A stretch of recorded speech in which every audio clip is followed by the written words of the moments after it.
I call the December 9th, 2025 Historic Preservation Board meeting to order. May we start with a roll call? Caleb R.W. Locks. Here. Peggy Marker. Kyle Waters. Present. Gabriel Jaroslavsky. Here. Kristen Kellogg. Here. James Murphy. Present. Gerald Bucksbaum. Present. Let the record reflect that Jeffrey Sheldon is not present. Thank you. Does city staff have any changes to tonight's agenda? We do. Thank you, Madam Chair. Jordan Hodges, City Historic Preservation Planner for the record. We do have one request for deferral this evening, and that is going to be item 8.7, 110 Westminster Road. The applicant has requested a deferral to the January 27th meeting. And that's it. Thank you. I have a question, Jordan, please. In the package, case number 25-82 was in the continue cases, but in the agenda is in the consent cases. So it's in the consent cases, right? One moment. Yeah.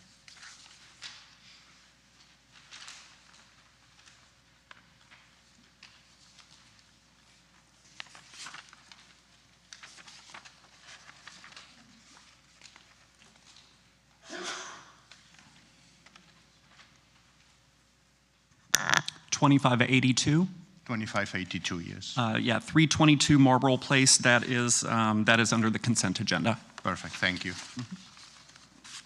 Thank you. Do any board members have any changes to the agenda?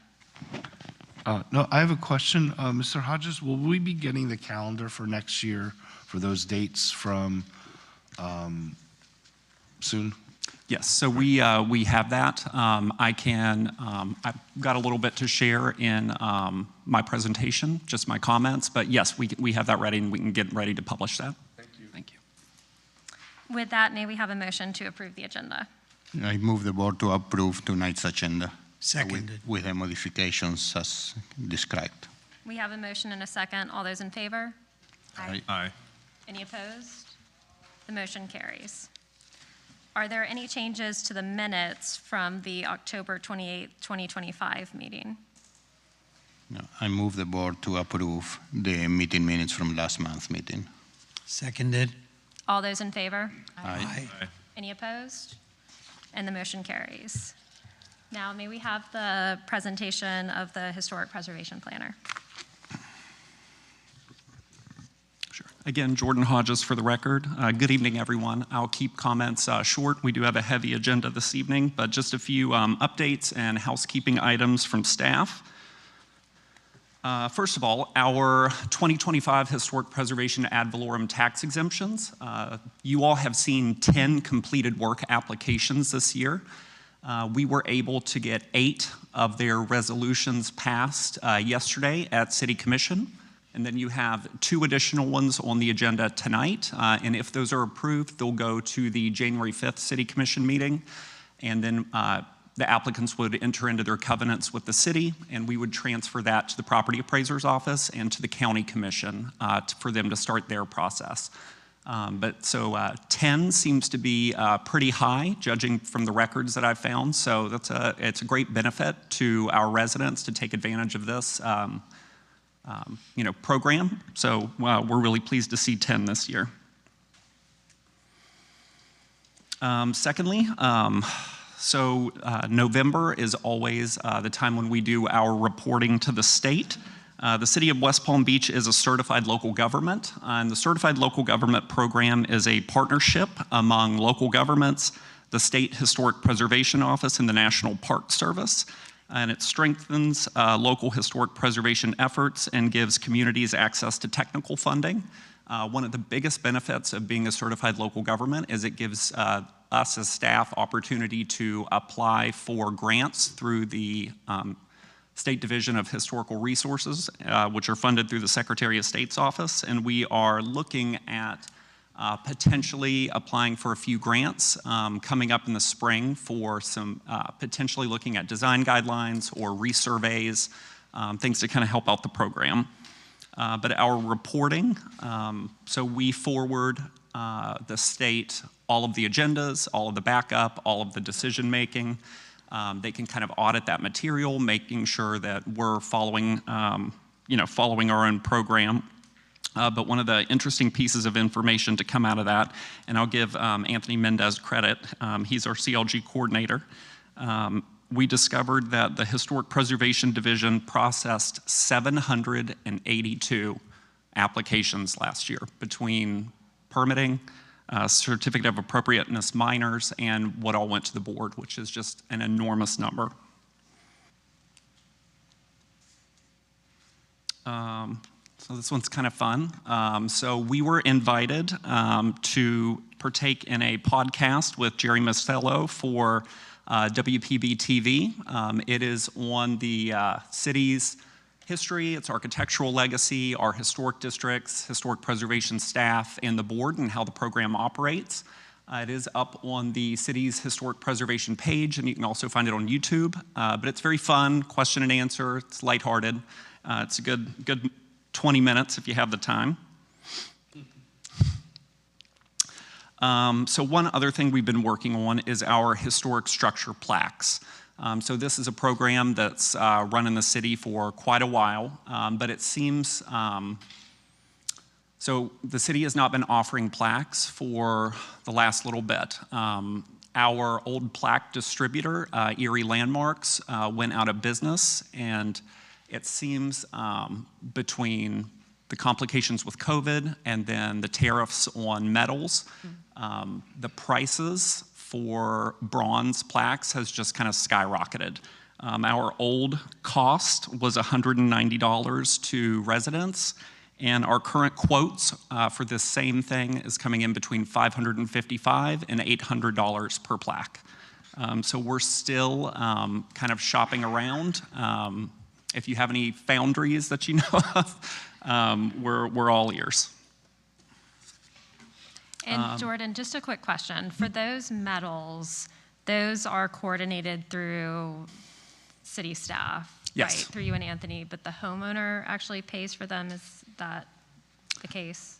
Yeah, so you actually submit a request for one, just like you would an application. It's a function through EPL, the permitting system. And so an applicant would submit an application, we'd check the date, make sure they're in a district or landmarked, and then we would place the order, but they pay through that system, and that's been disabled for some time now. Understood. Thank you for the update. Jordan, let's communicate later. I have a resource that I don't know if it'll be more competitive, but I'll pass on to you. That'd be terrific. Thank you. Last update. So Anthony and I have been working when we have spare time to update our programs, applications, forms, and just kind of the calendar would be a part of that, and we're making some good progress. The latest iterations are from 2023, and these were created around the same time we were switching over to EPL. So in us creating kind of new checklists, I think it'll be a little bit easier to read. It's kind of broken down per discipline.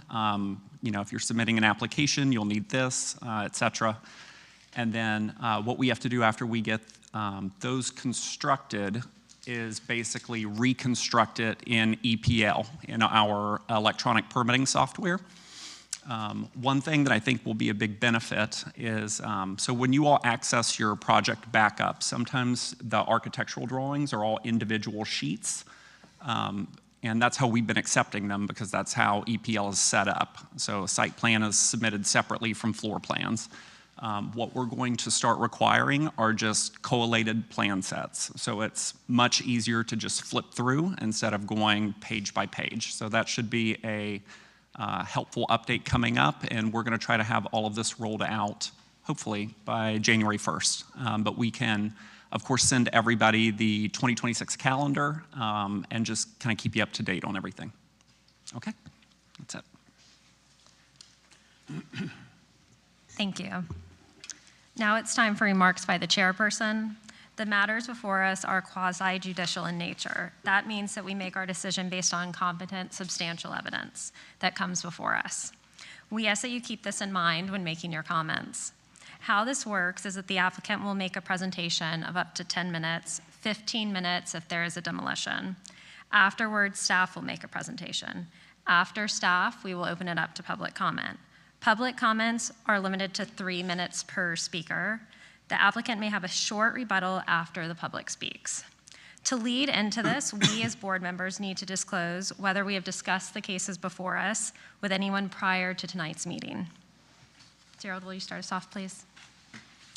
As to the matter before the Historical Preservation Board this evening, December 9th, 2025, I have not had ex parte communications, received written communications, conducted an investigation, made a site visit, nor received expert opinions. I request that these disclosures in all written communications be made part of the record. As to all matters on tonight's December 9th, 2025 Historic Preservation Board meeting, I, James Murphy, have had ex parte communications with the project architect on item 2579, wanting to go over the project if I had any questions. I was unable to do so and did not speak further on the matter. Additionally, I had a courtesy call from an attorney representing an aggravated neighbor for item 2586V, 2586 5 and 7 for 110 Westminster Road, a Mr. Nick Bixler. I understand that item has been continued. As to all other matters on tonight's agenda, I have not had ex parte communications. I have not received written communications. I have not conducted an investigation. I have not made a site visit. I have not received expert opinions. I request that these disclosures and all written communications be made part of the record. As to matter 25-91, 25-82, 25-83, and 25-84, I have a conflict of interest and have filed the appropriate forms with city staff and will not be voting on the. Also for case number 25-87 and 2587V, I spoke with the owner back in July, but can make my decision based on the evidence presented this evening. As to all other matters on tonight's agenda, I have not had ex parte communications. I have not received written communications. I have not conducted an investigation. I have not made a site visit. I have not received expert opinions. I request that these disclosures and all written communications be made part of the record. As to matter on all items in tonight's agenda, I, Gabe Jarzlawski, have not had ex parte communications, have not received written communications, have not conducted an investigation, have not made a site visit, have not received expert opinions. I request that these disclosures and all written communications be made part of the record. As to all matters on tonight's agenda, I, Kyle Waters, have not had ex parte communications. I have not received written communication. I have not conducted an investigation. I have not made a site visit. I have not received expert opinions. I request that these disclosures and all written communications be made part of the record. Thank you.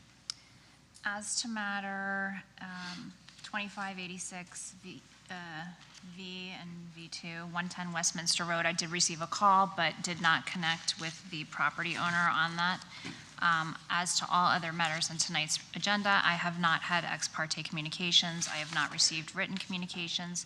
I have not conducted an investigation, made a site visit, or received expert opinions. I request that these disclosures and all written communications be made part of the record.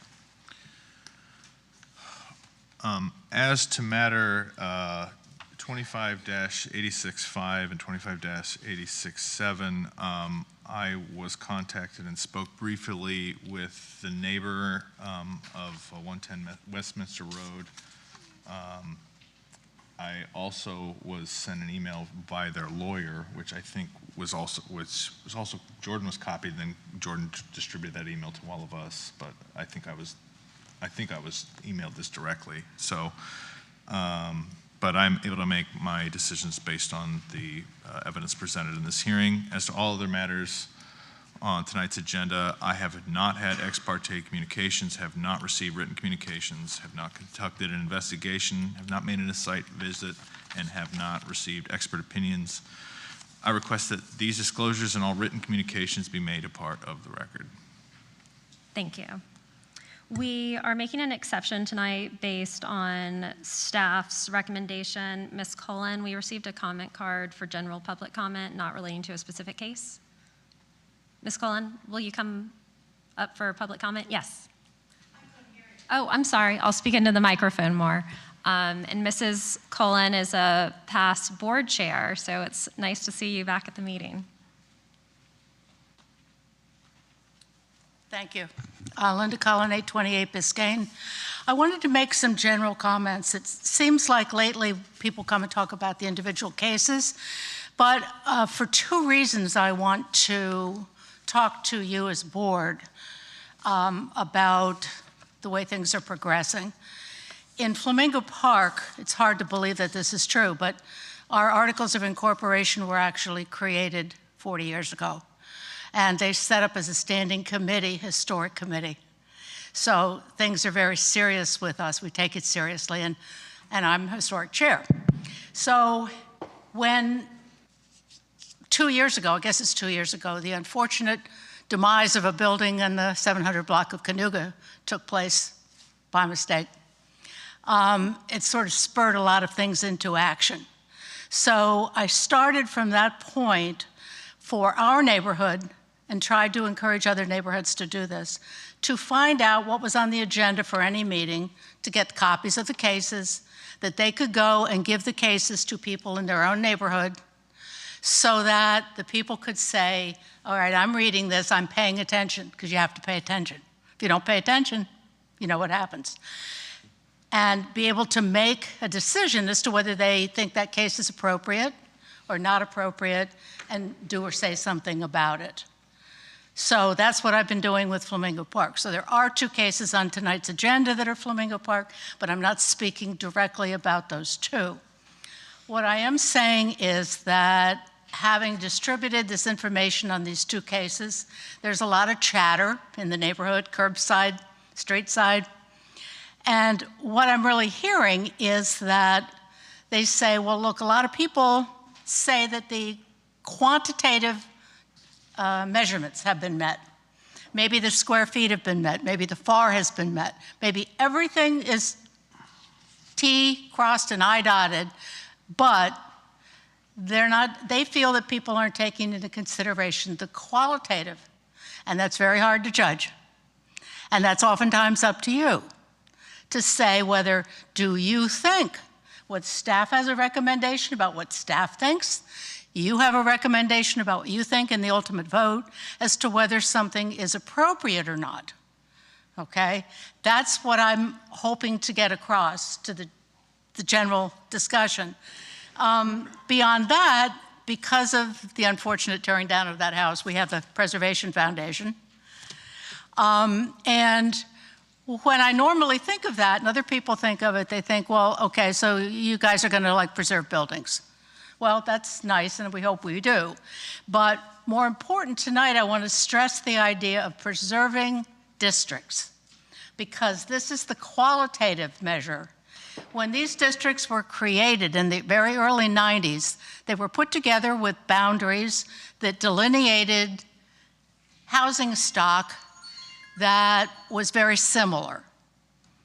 And everybody had an idea of, oh, this is the kind of place that I live in, that I feel very good about. And Cullen, you are beyond your 3 minutes, so please wrap it up. Okay, to wrap it up, I'm hoping that the board will take into consideration the historic districts and not have them lose their character over the qualitative measures.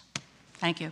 Thank you, Ms. Cullen. And I also think that it's important just to reiterate to the board and to everyone that's with us tonight that our board makes decisions based off of the Secretary of Interior standards, as well as the additional compatibility criteria is set forth in our zoning code. So any of the things that we think or have opinions about relate back to that. So we are always grounding our decisions based on these codes that are provided for.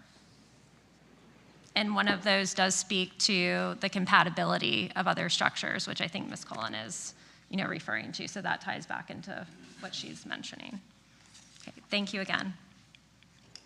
All right, now we will resume with the swearing in of speakers. Anyone wishing to speak on a case on the agenda tonight, please stand.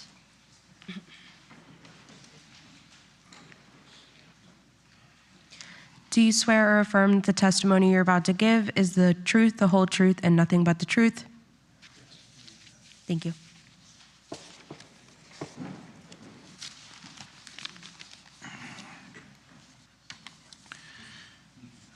We have three cases in three consent cases in tonight's agenda. Can I have a motion to approve those, please? First, a motion. I'll make a motion to approve the 3 matters on the consent agenda. Can I have a second now? Second. All in favor? Aye. Anyone opposed? Okay, so the motion carries. So if you are here for cases 25-91 in 3025 Bison Road, 25-93 205 Greymont Drive, and 25-82 in 322 Marlborough Place, your cases have been approved. Thank you.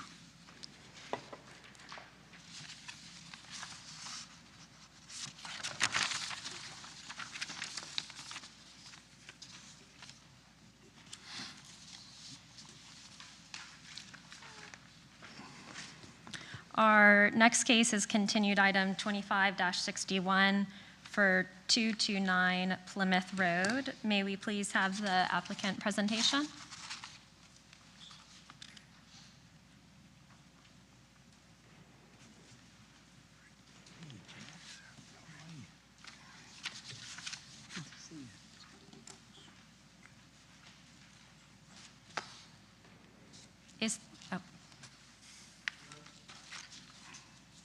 And please speak into the microphone. Can you hear me?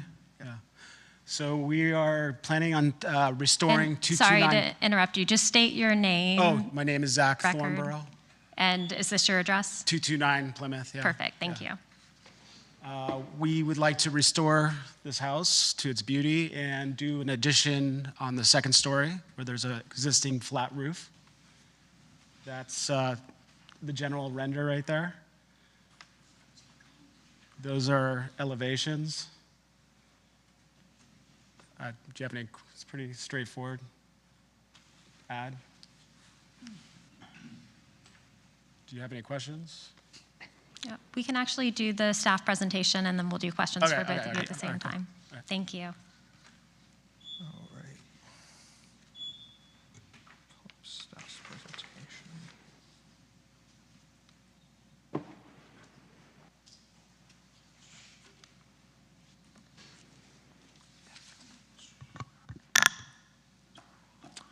Good evening, Anthony Mendez, Historic Preservation Planner for the record, speaking as the case manager for HPB 2561.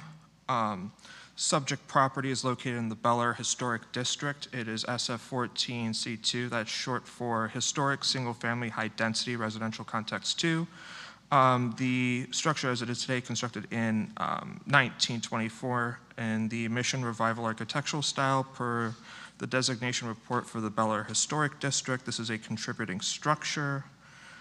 Here we have the Florida Master Site File photograph and a more recent, well, actually a little bit more of a historical image from the early 2000s. There are 3 existing nonconformities on this property. The first is the covered carport that encroaches into the west setback. There are 9 inches on the first and second story to the east that encroach into the minimum setback. And the existing lot coverage is currently 18 square feet above the maximum of 1,800 or 30%. This case was originally scheduled to be heard at the last HPB meeting, but the applicant had to work with staff to resolve some outstanding zoning issues. So for the request per the applicant is an approximately 720 square foot addition at the second story. It will include a vaulted ceiling that will be obscured by the proposed vaulted ceiling. We have the existing and proposed site plans. Here we have that vaulted ceiling in the proposed roof plan. Have a side-by-side comparison of the first floor plan and the change in fenestration along the north facade. Have it on the second floor plan. The east elevation drawings. East elevation drawing does include the new balcony. For the west elevation drawing, north elevation drawing, we have the vaulted ceiling again obscured by the new parapet addition. Have the zoning and land development regulations analysis showing the minimum side setback, which is currently, again, an existing nonconformity, but will not be expanded upon per this request. The dimension that was provided on the site plan does not include the carport, and then we also have the 18 square feet. So the applicant has worked with staff internally before coming to the board to improve their design. We worked on the reconfiguration of the addition's parapet. We worked on finding a way to sort of obscure that vaulted ceiling. Ideally, the height of that center block should be lower. However, doing so would allow for the tip of that truss to be exposed. So we resolved that in the best possible manner. We worked on the step back of the additions from what is existing. We worked on incorporating barrel tile awnings, and we also worked on zoning compliance for the fact that we have an existing nonconformity, but any new work that's proposed has to conform within our zoning and land development regulations. We appreciate the hard work of the applicant. Staff is recommending approval with conditions per the 7 conditions. Some are generic, but to provide specific elaboration on a few of them. The proposed coping shall continue throughout the rest of the addition to differentiate from the existing structure. Here I have it drawn out. For condition number 4, the curve is a little bit sharp for the step parapet. So I've outlined a little bit more of an architecturally appropriate step parapet that has a more elongated S-curve. Per condition 5, with respect to the additional criteria for new construction alterations, the rhythm of solids to voids, we have that the applicant shall work with staff to revise the west elevation drawing and incorporate a third window there, since it is going to be rather street-facing along Plymouth Road. And that the doors on the north facade shall be French doors with muntins of external dimension. So that's going to be a revision that's going to be required per our recommendation. Here I've attached the surrounding buildings, which is also seen in the staff report. Most of these are valid reference points. 234 Pilgrim Road, 226 Plymouth Road, 230 Plymouth Road, and 241 Plymouth Road. They're all contributing structures in the same Mission Revival architectural style. We have the applicable codes, which are the Secretary of Interior standards for rehabilitation, and the additional criteria for new construction and alteration. That concludes staff's presentation for this project. So we'll take questions for either me or the applicant.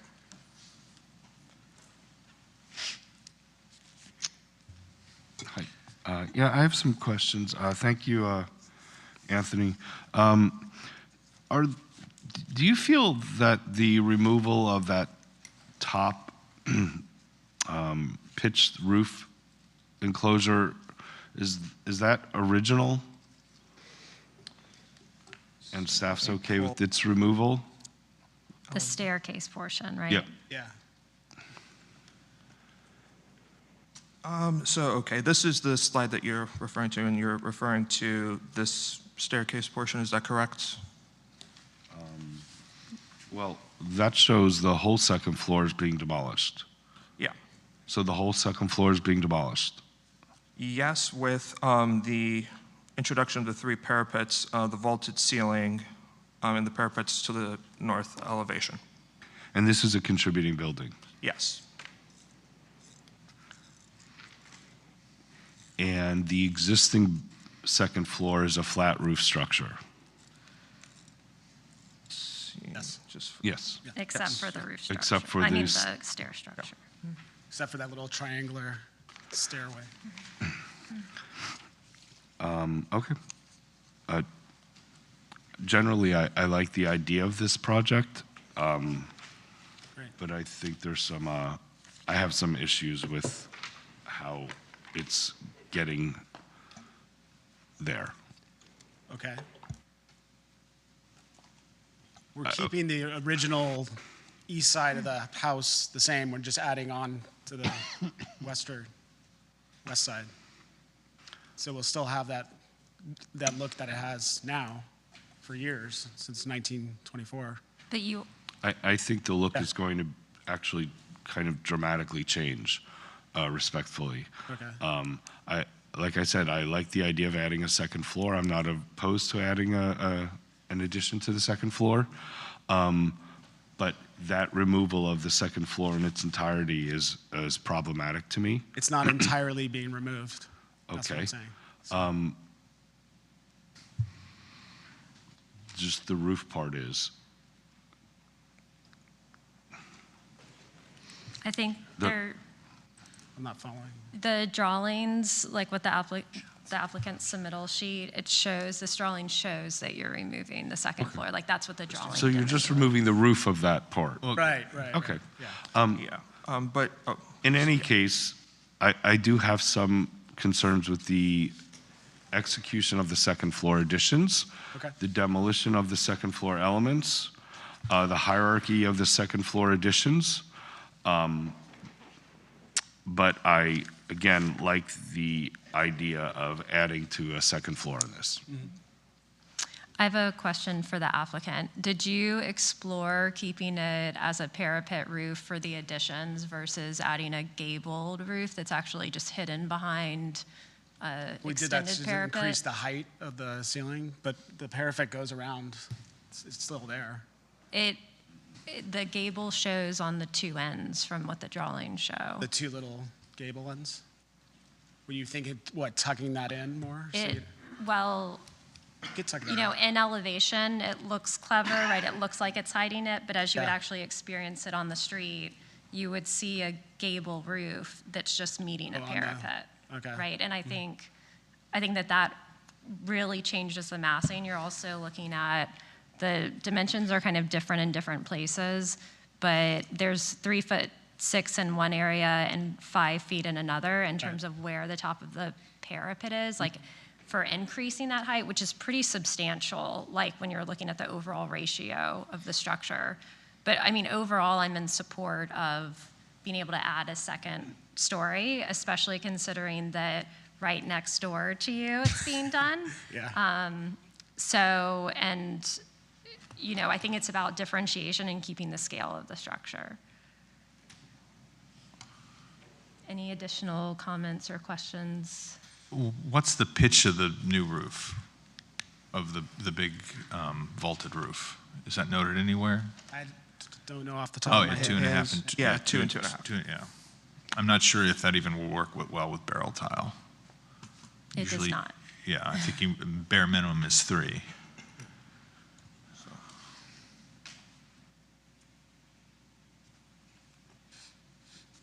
Okay. Oh, I did have a question. The front railing, is that added to meet code, or what is, Just kind of a detail, like a nice Spanish detail. but it's not needed? I don't believe it is. Okay. Yeah.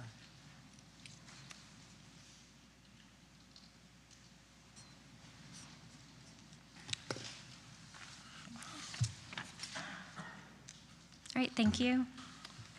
Is there anyone here from the public who wishes to speak on this case? All right, seeing none, there's no need for an applicant rebuttal. Okay. Thank you. And we'll move into executive session.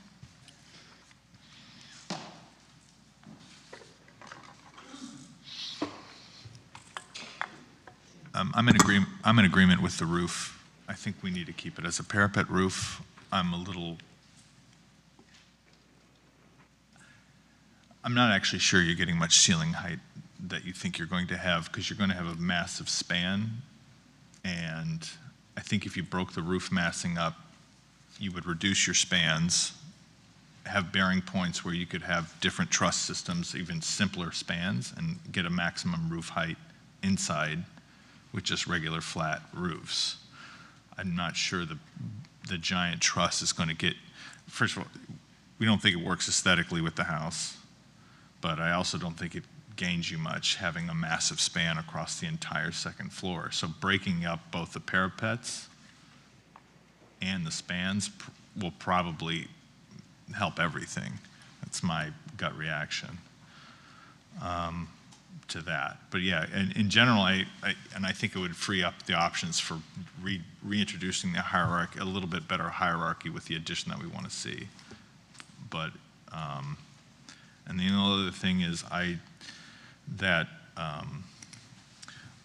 don't think the railing adds anything on the front. I actually think that's a really defining feature of the front of the house.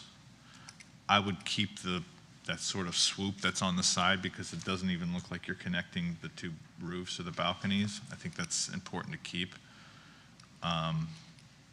If the handrail's not doing anything for you, I would either omit it or do something a little bit more compatible with sort of this mission style, because just not like an aluminum stick handrail that can go on any house. And then since you're doing the extensive amount of work that is being done, I think it would be important to reintroduce the stucco finish that was shown in one of the earlier photographs that had really nice movement to it. I really think whenever it was last renovated, and I think I've been around since it was renovated, I think that stucco finish is really poor. It looks like a Flintstones house, and that's my stucco.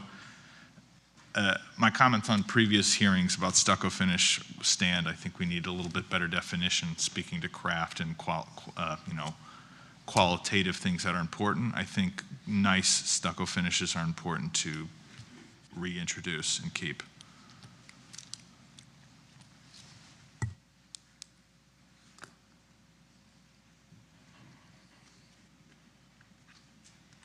But in general, I'm also in support of the general scope. I just think it needs to be tweaked. Yes, I agree with you. The sloped roof is kind of not necessary for me, and it's not compatible. The introduction of the railing, the little swoop wall, these are all elements that I think should be, the swoop wall should be retained, the railing removed, the parapet roof, flat roof system be installed. That existing second floor massing should be the predominant massing of the future additions on the second floor. And I think that's all my notes on this. I'm in agreement as well. I would also just like to see a little bit more differentiation, like on the west elevation, there's just a wall that goes up from the plane of the existing first floor to the proposed second floor, and I think we need to see a little bit more differentiation there to differentiate the old from the new. Are there any further comments, or are we ready for a motion? I just want to say one thing. Yeah. It's really kind of a question, going back to the covered porch. Perhaps as you're going to be going back and looking at it differently, could that be an opportunity for a balcony overlooking the pool? Just observation. But two, here's what I can't unsee. It feels like we're looking at a Western movie in the cowboys, and they have the fake facades of the towns. And unfortunately now I can no longer unsee this. So I love having it a different option for the parapets for that reason. Thank you. May we have a motion? I'm ready to make a motion. I'd just like to add, I'm not sure that the removal of the window to a door on the second floor and activation of that second floor terrace is appropriate. Maybe you want to put active terraces on the rear, not on the front. And with that, is a 1 month continuous good for your team? Yeah. Jordan, go ahead. Yeah, I would just like to speak on that. Sorry, I forgot to mention this earlier. If we're, just due to the holidays and the way that our schedule is looking right now, if an applicant gets continued to the January 27th meeting, we need a completed resubmittal by December 23rd. So that's 2 weeks from today. And the deadline after that, if they elect to have a 2 month, what would that be? It would be, one moment, let me figure it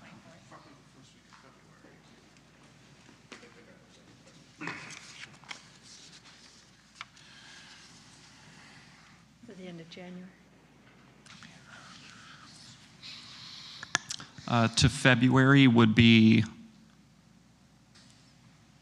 Tuesday, January 6th. And Jordan, what date is that date in February? Hearing date? The HPB meeting? Yes. Oh, I'm sorry. It's going to be February 24th. Okay. Tuesday, February 24th.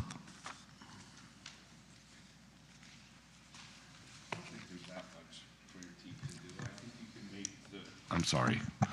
I think your team can handle the 1 month deferral and produce drawings in 2 weeks. But if you need it, you can always converse with staff for more time for another. Okay. So, and you're clear with the direction? Great. With that, I'm going to move item 2561 to a date certain of January 27th, 2026. Do we have a second? Second. All those in favor? Aye. Aye. Any opposed? All right, the motion carries. Thank you so much. All right, the next case this evening is under new business 25-79, 3180 Washington Road. We are ready for the applicant presentation.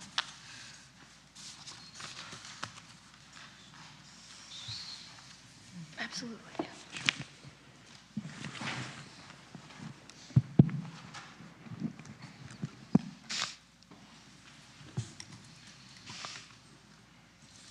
Good evening. For the record, Michael Perry, MP Design and Architecture, representing 3180 Washington Road, LLC. Sorry for the look. Had a long day today. How am I using this? Is there a mouse or just use my finger? Okay, sorry. So this project, this is a property at 3180 that was, hold on, I guess I'm going to figure out how to use this. There we go. There's an existing structure on the property right now that will be demolished. We had, in May of 2022, we had a project approved on the property, which is here. I'm just showing you existing site plans. So existing site plan here of 3180 shows the existing structure, pool, cabana on the property. In May of 2022, we had a larger project approved here, which was a renovation and addition to that existing structure. This owner currently owns 3140 as well, which is you're all familiar with. A large project going on to the north of this property where we took the historic house, moved it and did large additions to the rear towards the water, which is going on and looking great.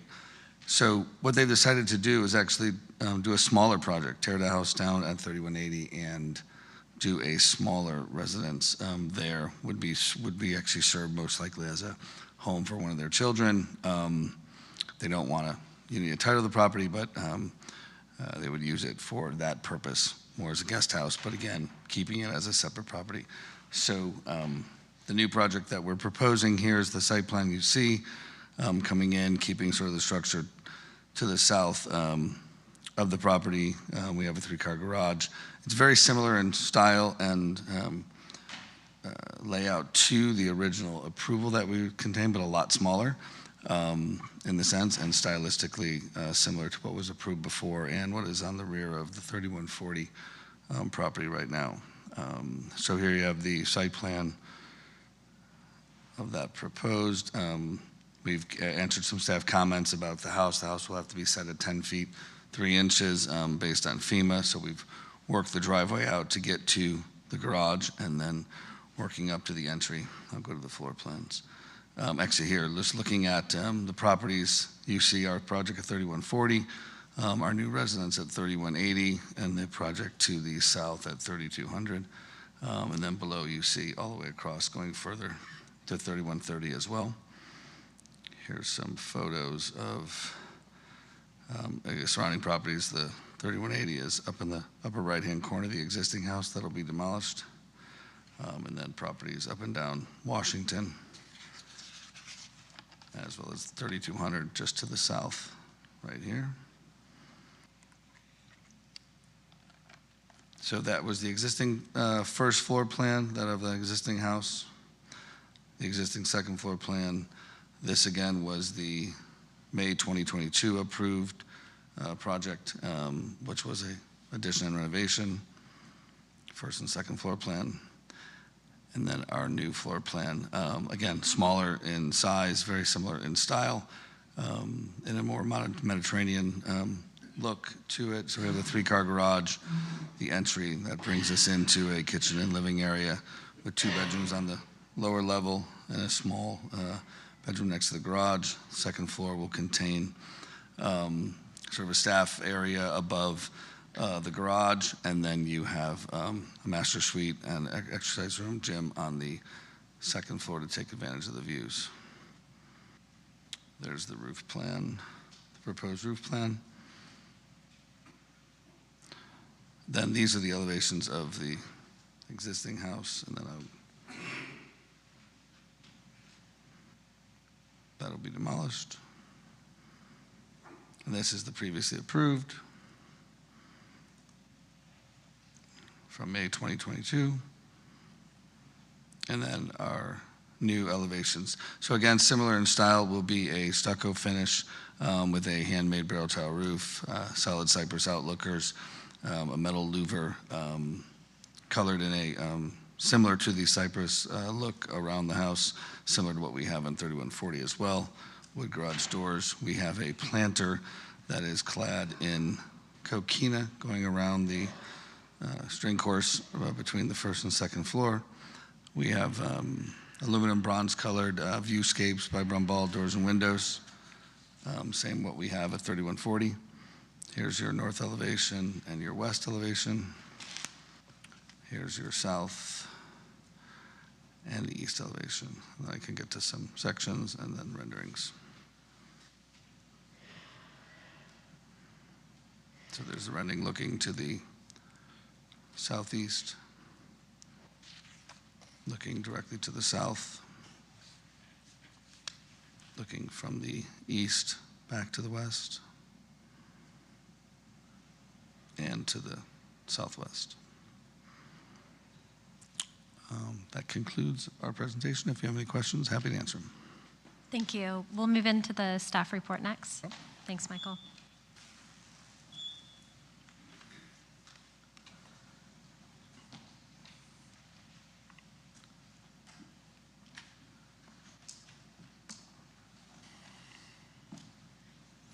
Anthony Mendez, Historic Preservation Planner for the record, speaking as a case manager for HPB 2579. The applicant has done a great job presenting their project. Our presentation will primarily focus on staff's analysis and elaborating the recommendation. So subject property is SF14C5, short for Historic Single Family High Density Residential Complex 5. It's in the Prospect Southland Park Historic District, is a non-contributing property, constructed circa 2000, and per the nomination for the National Register from 2011, this was a neo-Mediterranean revival building. There are 2 periods of significance for this historic district, 1920 to 1935 and 1938 to 1958. Because this property was constructed outside of those periods and it's less than 50 years old, this property is non-contributing. Having said that, non-contributing properties are within the purview of the Historic Preservation Board. And while you can demolish a non-contributing structure, you have to have plans for new construction. It's a simultaneous request with 2 separate motions. And because new construction is dated outside of that period of significance for a historic district, as there is an established context for a historic district, new construction is automatically non-contributing. However, new construction should definitely be examined thoroughly using 3 design principles. Non-contributing structures should be compatible, meaning appropriate for the broader historic context of the district. It should be subordinate. It should allow the surrounding contributing properties to prevail within the district. It should be differentiated to not create a false sense of history. The historic qualities of what make this district historic should remain intact in light of the request for new construction. So the Secretary of Interior standards are still applicable when it comes to new construction, and we analyze that a little bit differently in regards to, when comparing new construction versus additions and alterations. But new construction is essentially an addition to a historic district, a macro addition. And when evaluating this project within the standards, we think of the broader context of the Prospect Southland Park Historic District, and we essentially can replace the words property in here within the 10 standards with the word district because we're thinking about the broader historic district. And there's still language in here conveying those 3 design principles of compatibility, being subordinate and being differentiated, such as the historic character will be retained. Changes that create a false sense of historical development will not be undertaken. The new work shall be differentiated from the old and yet be compatible.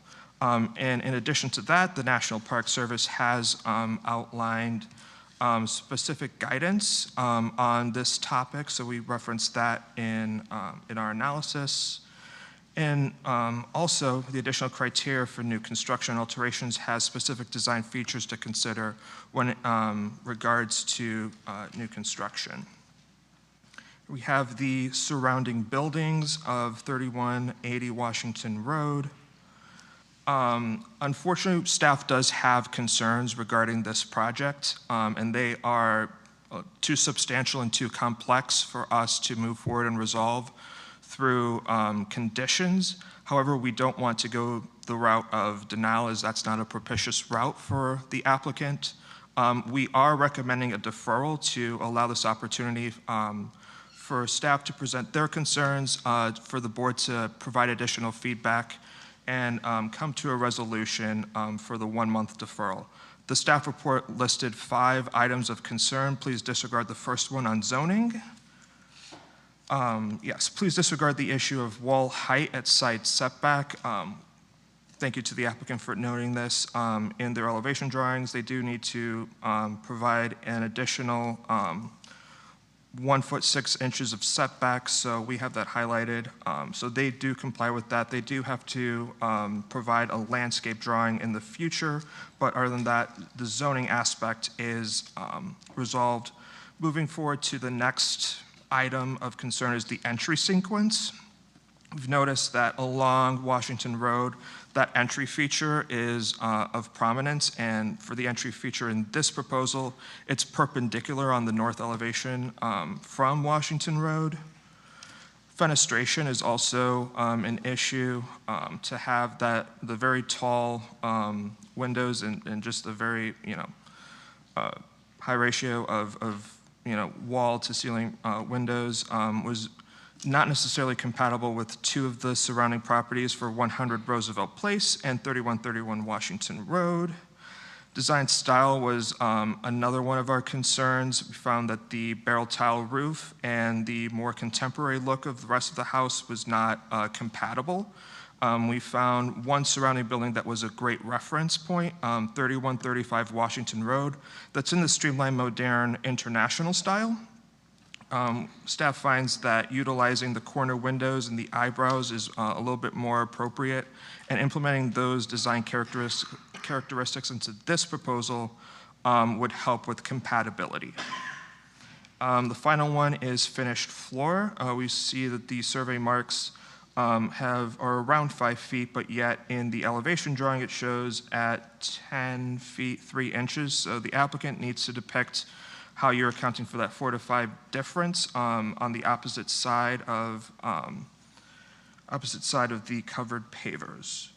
The applicable codes, the Secretary of Interior Standards for Rehabilitation, and that has been rethought of and reanalyzed with regards to new construction and the additional criteria for new construction alterations. So those are our design concerns, and that concludes staff's presentation. Thank you. Questions from the board? I guess this would be either for staff or the applicant, but I think it's pertinent. The house you're working on just to the north, who was the original architect of the original house? Do you know, is that known? Okay. I don't remember. It's not known. No, it's not known. It was a Pittsburgh client builder, but we did not know. The original architect was not known. So we picked up that existing house, rotated, moved it, and then did the additions in the rear.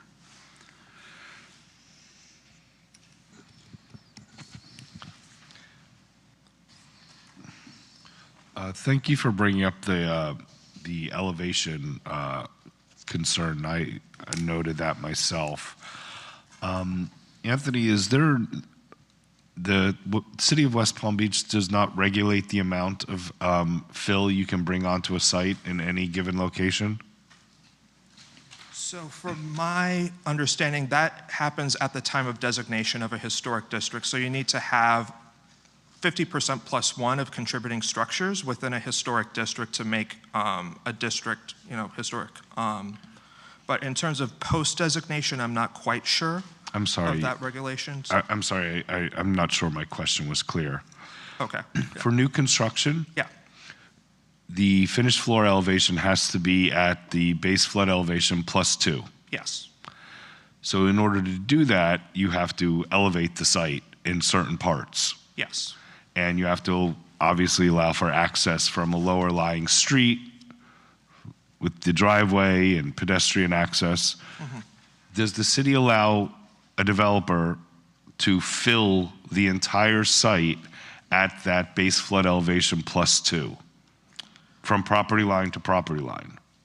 From my, and again, I don't have as much experience, but I'm under the impression that they do. Okay. And I think our director is right behind you, willing to assist. Yeah. And I don't think I have the exact answer. I know exactly what you're asking. I think we do. They have to control all the water on their site. Yeah, of course. So I think they do. And it's a maximum that they can fill. But I think if they decide to fill the entire site, they could. Okay. I think those issues do need to be at least shown on a site plan, the different terracing, if there is any terracing, Mr. Perry, or if you're sloping up, or if you're just filling in the height of the seawall, because that is a substantial slope up. I think the crown of road is 4. Do you want me to respond? Sure. Okay, well, at next door at 3140, we had to bring that house up to 10 feet. Okay, You elevated it. We had to bring Yes. yes, we elevated it. So it's the same exact condition that we have here. Okay, so in the site plan that we provided for the The presentation. whole site is filled. No, the whole site's not filled. That's part of why the beauty of this is that the house is all to the south. So a property wall will go along the south side for that retainage to bring that up. We have, that doesn't have to be, with the house being on the south side, there will be a site wall on the south property line that will allow us to fill to that area because we have a smaller setback in that location. As we come up from the road, as you can see, if I can go back, Anthony. Come on.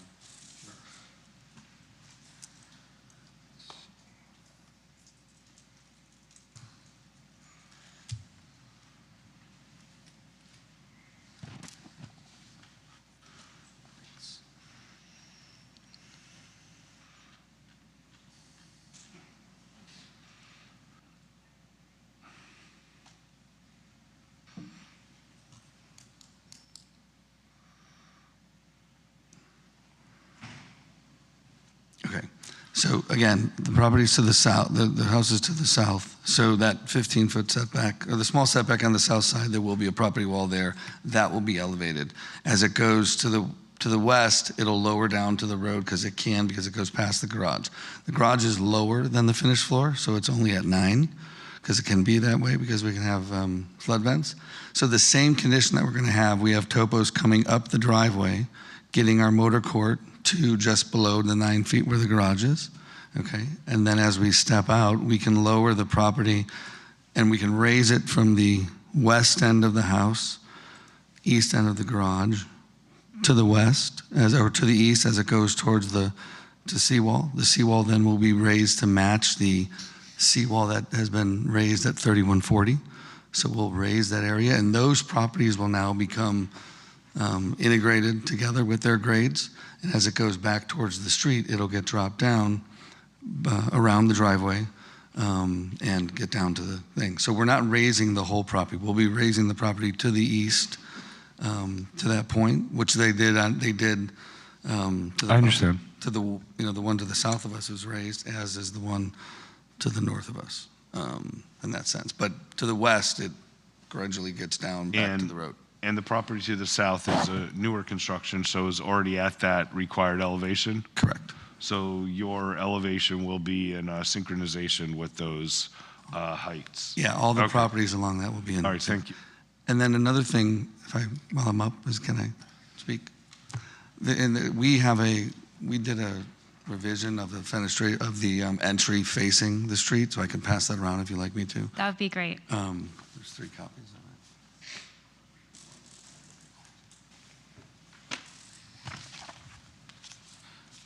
So the first sheet shows the original site plan.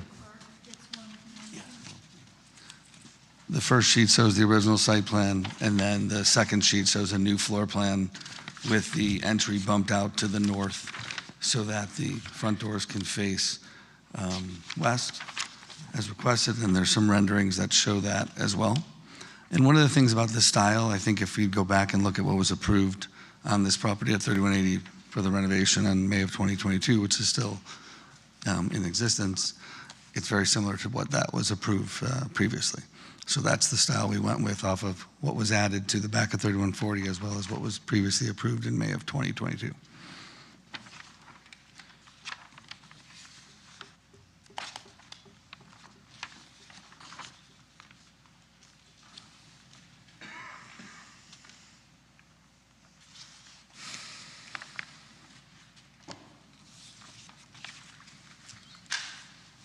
Michael, while we're waiting on that to make its way down, could you just put up the previously approved front elevation from, I think you said 2022?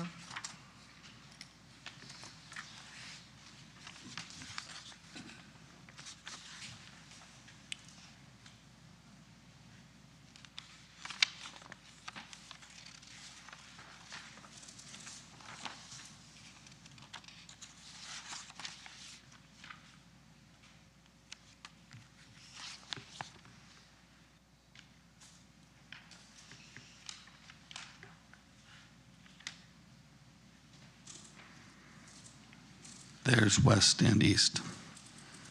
I think Anthony has the entire presentation, if you wanted to see that as well. It's the same. Yeah. Yeah, I mean, that's what I was given by Cesar. So, okay. Any additional questions from the board while those copies are making their way down?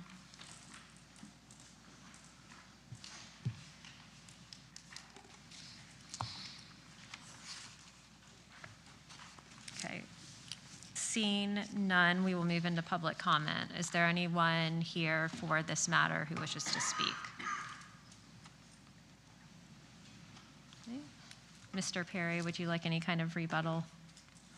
I don't think you need one. Thank you. We'll move into executive session.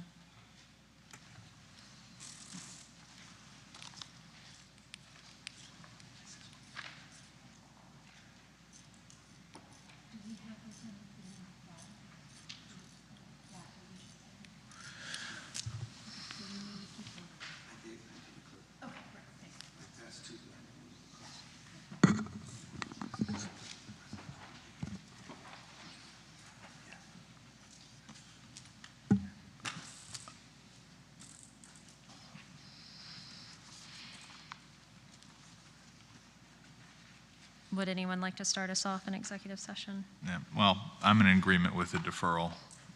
I think this needs to be more brought in line with, at the very least, the original part of the neighboring house. I understand we're kind of referencing something that's being done that's non-contributing to the rear of that house, but it's too A-styler / modern. I don't think this is really compatible with the neighborhood at all. I think the neighboring property is really interesting stylistically, even outside of the international modern that was across the street. I think there's an opportunity there to do something really interesting that isn't compatible with that, in line with, like, you know, kind of the Californian, I guess, like arts and crafts mission style that was going on in the 20s and 30s, and I think that's what that house, the original house to the north, is referencing. It's a lot of glass. And I think it just needs a real stylistic revamping. Is there any, like, because there were plans that were previously approved that are similar? Because there were plans that were previously approved that are similar, do we have any obligation? It is on. I think. You guys can hear me, though. I can hear you. I think that's a question for our board attorney. We know that cases don't set precedents, right? But because this case was previously approved by our board, do we need to take into consideration that this style was previously approved on the site when we're making our deliberations? No, I think in the case, well, you guys have to take in consideration, I guess, Anthony was talking about the district, so I guess that would be relevant, but no, every application is a new application. Okay, thank you. Mr. Hodges, did you have something to add? You look like you were about to say something.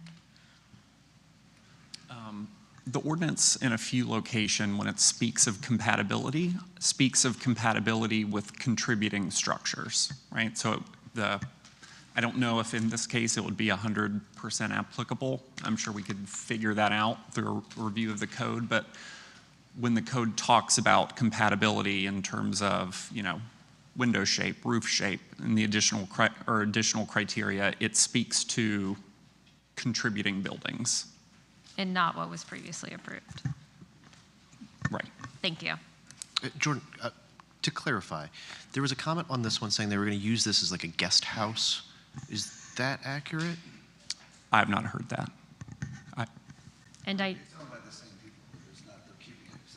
Okay, they're going to keep it separate. Yeah. There was a reference of a guest house, so I didn't know if they were going to use it as a guest house. Separate. Got it. Thank you. And Peg, does that answer your question? Yeah, it does. Thank you, Kristen.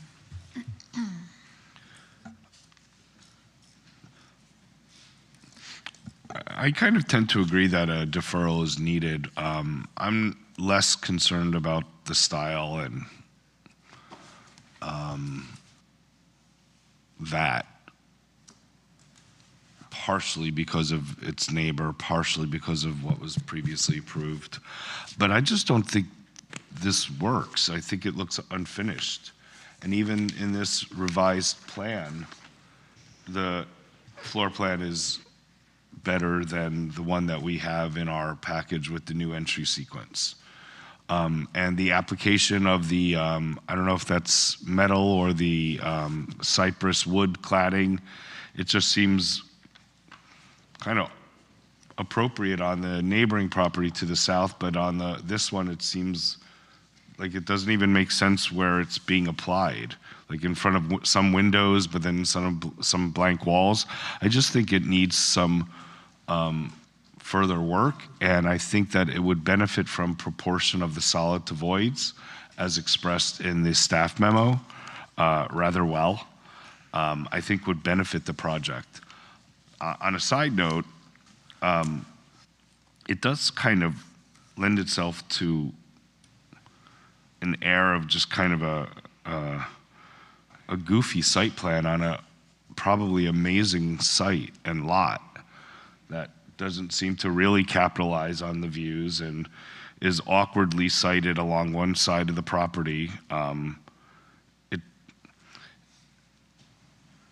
It's a suspicious site plan, and use that as you may. And I'm not going to further elaborate on that, but it just seems like a missed opportunity for something fabulous on a waterfront site.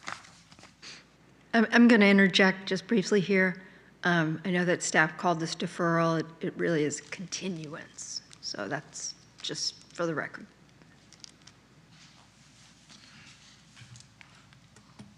Any additional conversation in executive session?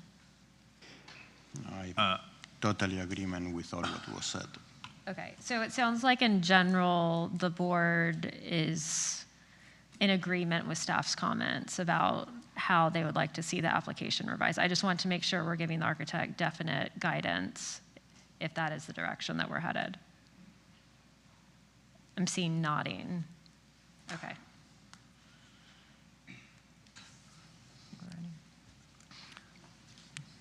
Do we see nodding from the applicant?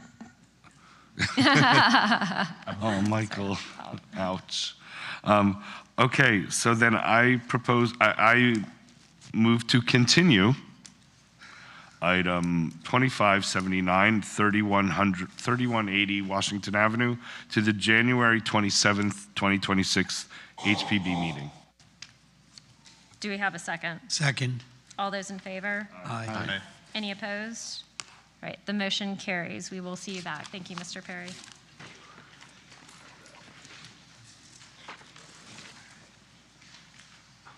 All right. For our next case, which is 25-80, 734 Ardmore Road, I need to amend my ex parte. It had just been a while, and I forgot to mention it. Back when this project originally came before our board years ago, I had done a site visit with the architect. And that was before any of the alterations had occurred. So with that, if we could have our applicant presentation for 734 Ardmore Road.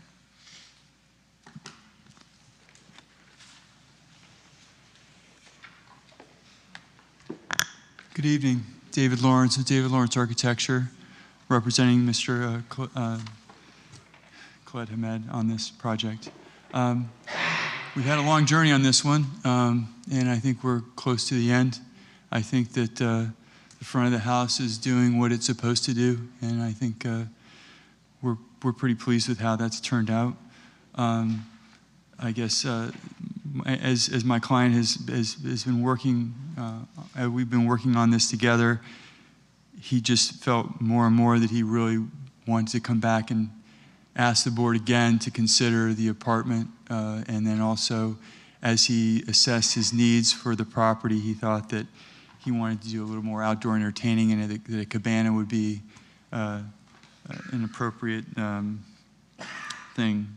So what you're seeing here is the gray is the existing prior approval, and the blue is the new proposed. We are proposing a 268 square foot apartment, which is smaller than it was in the original application. We are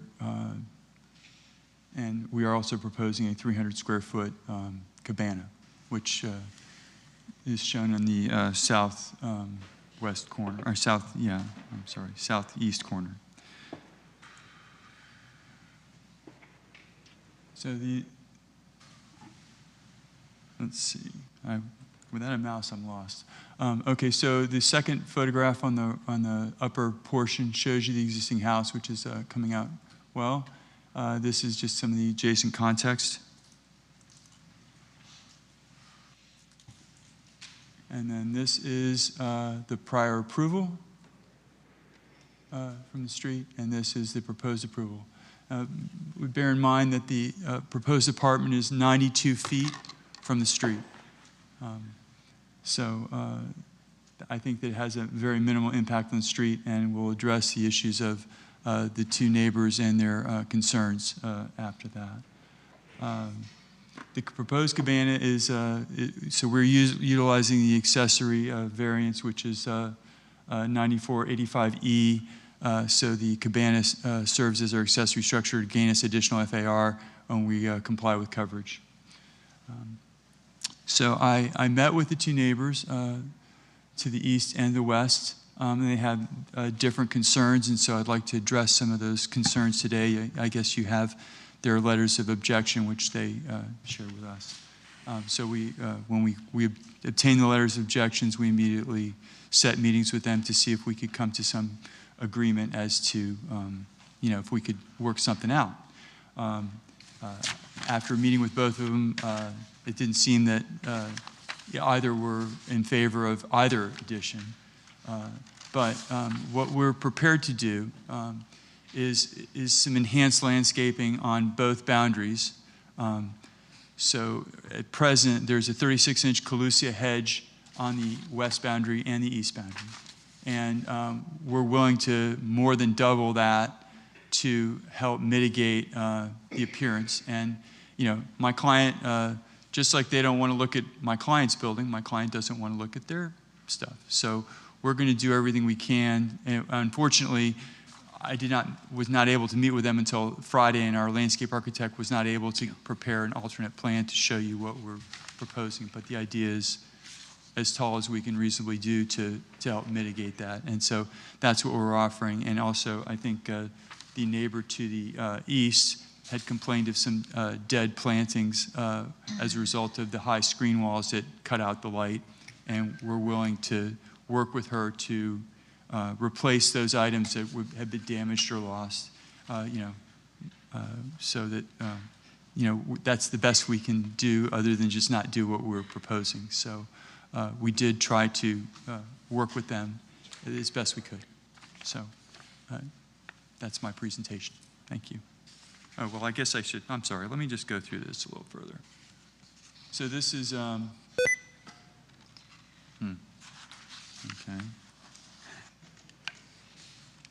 This is the perspective of the building from the looking east to west. As I said, we created the narrow profile facing the western neighbor to mitigate the mass.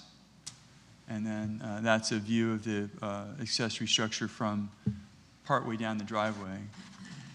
And then this is the accessory cabana building looking east. I think staff had some comments they wanted us to work on this a little bit, just having to do with banding, and we're willing to, of course, do that, or an entablature. So this is a view out of the cabana at the apartment, and these are the elevations of the apartment. As you can see, we're trying to, we had staff comments, and we addressed all staff comments, except for the one on the cabana with the entablature. So these are the proposed plans, first floor and second floor. And these are the roof plans. The cabana structure, we had a flat roof, and staff wanted us to put a pitched roof on it, so we did that. And this is just a colored elevation of the front as it was. And that's the rear as it was. And this is the proposed. And as I said, given the fact that it's 92 feet back, an elevation makes it look like it's all mass, but there's play there. There's quite a bit of play there, and you can see that in the photograph of the existing site. And so this is the proposed cabana, and then that's the existing prior approval, and then this is our proposed. And you can see how narrow the footprint of that apartment is. It's about half of the overall footprint of the garage. And as I said, the narrowness. And the other thing I want to kind of point out is that in the initial plan that, the narrow portions of our building are facing to the west. So we understand there's geography there, it's coming down. So we did initially what we could to mitigate that, and again, in our new proposal, the narrowness of the apartment is half of what the garage is. And that's the back side of that. And that concludes my presentation. Thank you. unless you have any questions of me. We'll have the staff presentation now. Thank you.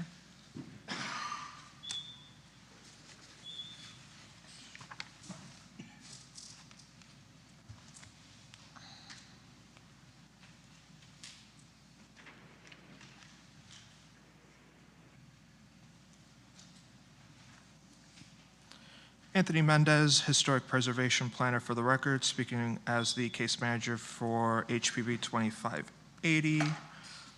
Subject property is in SF14C2.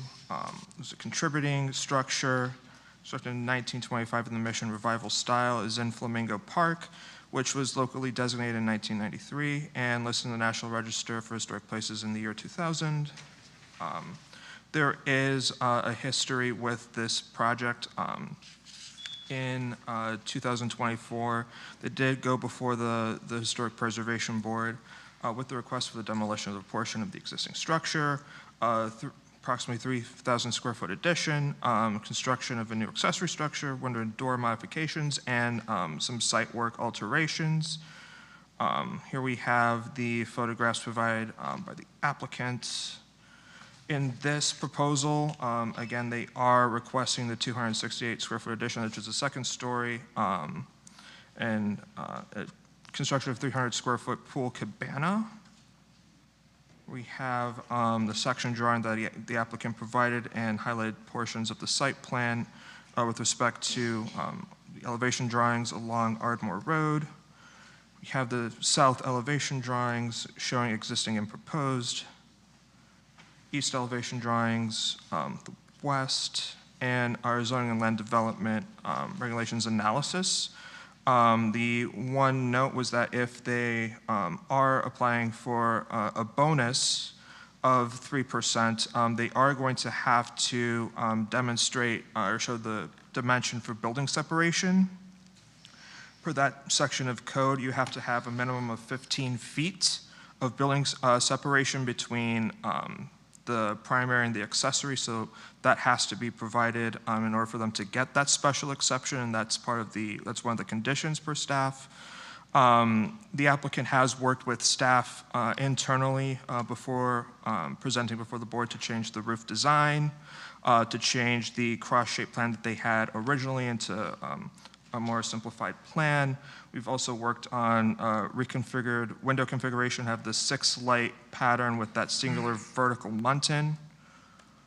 And we appreciate the hard work of the applicant. We are recommending approval with conditions. The first or the second condition, again, going back to providing that dimension for building separation. The first one is on revising the height of that cabana's entablature before applying for a building permit.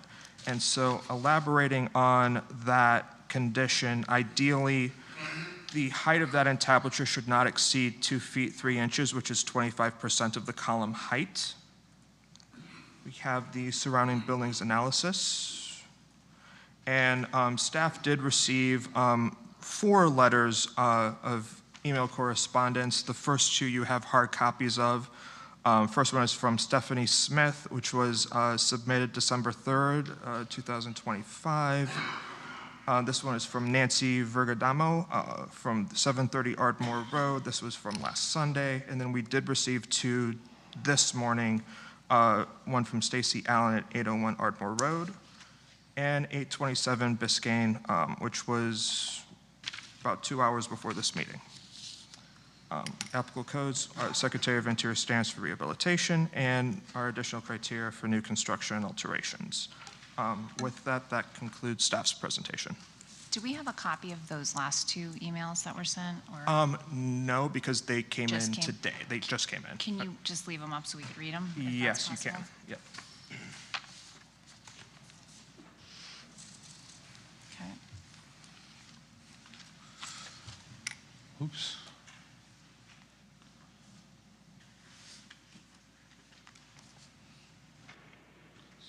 And that's from Suzette Green.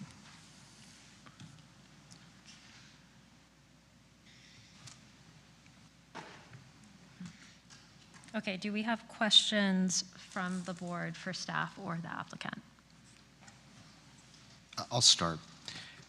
The question, I guess this is a point of clarification, on the garage, previous approval, was it approved for a second story? It was not. I would like, my question then is, if you go to the current photos that we have here, which is the garage south elevation, my question is, why is there already an existing staircase that's already been poured with concrete? When we were denied the apartment, we decided to make that a deck because we had the use of, that would give us some use of it. I would like to address also, not to interrupt you, Mr. Hold on, Waters. so you went ahead with the decking, was that decking approved on the plan? I believe that that was approved It was from approved. memory. Is that correct, Mr. Lawrence? I When believe the so. board said I no believe- to my- the that's my- second It's been a floor. while, but I believe when the board said no to the second floor, we had approved it to have a terrace on top instead. Yeah, but so to clarify, and you have a good point, if I don't remember correctly, we rejected the second floor. So Correct. it was Correct. presented in a previous iteration. That's correct. Correct. Yes. You rejected the second floor. the one other thing I want to clarify with is where we're getting our bonus special exception is that the garage does not meet the 15 feet, okay? But the new accessory structure, the cabana, does, and that gives us the opportunity to use the additional FAR. That's my understanding of how. Can we have staff speak to that comment? So in regards to the 15 feet, that is from any point on the accessory structure, not whatever you're proposing to build. So because that, what they're proposing is set back from the original, footprint of the, I'll bring up the site plan, because it's set back. So this is the distance that needs to be 15 feet. But they're saying that they're connecting those two structures so that they're, No, then truthfully, if they are proposing to connect them, then they wouldn't be eligible for the bonus. because you're only allowed one accessory structure. Exactly. The bonus, You can't have the cabana. he's asking, I think he's calling the cabana the accessory structure that's going to get the bonus. Right, but Not in the order garage. to, I think I understand. I'm going to Okay. try to just do a little outline for all of us so that we're on the same page. It appears like Mr. Lawrence is looking to connect the current accessory structure that's on the left of the site plan so that those are primary structures, right? That acts as a primary structure, and then you have an accessory structure that you're proposing. We weren't planning to connect them, but I guess if that's something we have to do to get That it is to something work. you have to do. But I mean, it seems to me that it doesn't, if we have one accessory structure that complies with that rule, then why wouldn't we be entitled to that zoning? I think you can only have one accessory structure by code. Is that correct? Yes. Yes. Okay, and I guess we'll have to connect it and adjust things. So it sounds like we're adding a lot of mass so that your client can, again, ask our board for a second floor, which was previously denied. That's correct. Okay. Additional questions from the board? Okay, seeing none, we'll move into public comment. I have 4 comment cards from the public. When I read your name, if you'll please come up and again restate your name and your address for the record. The first one I have is for Miss Stephanie Smith. Just a reminder, you each have 3 minutes. Thank you.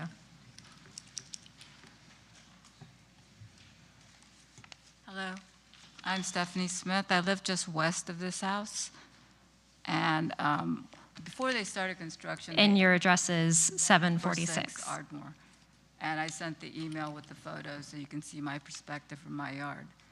Before they started construction, they filled my side 4 feet.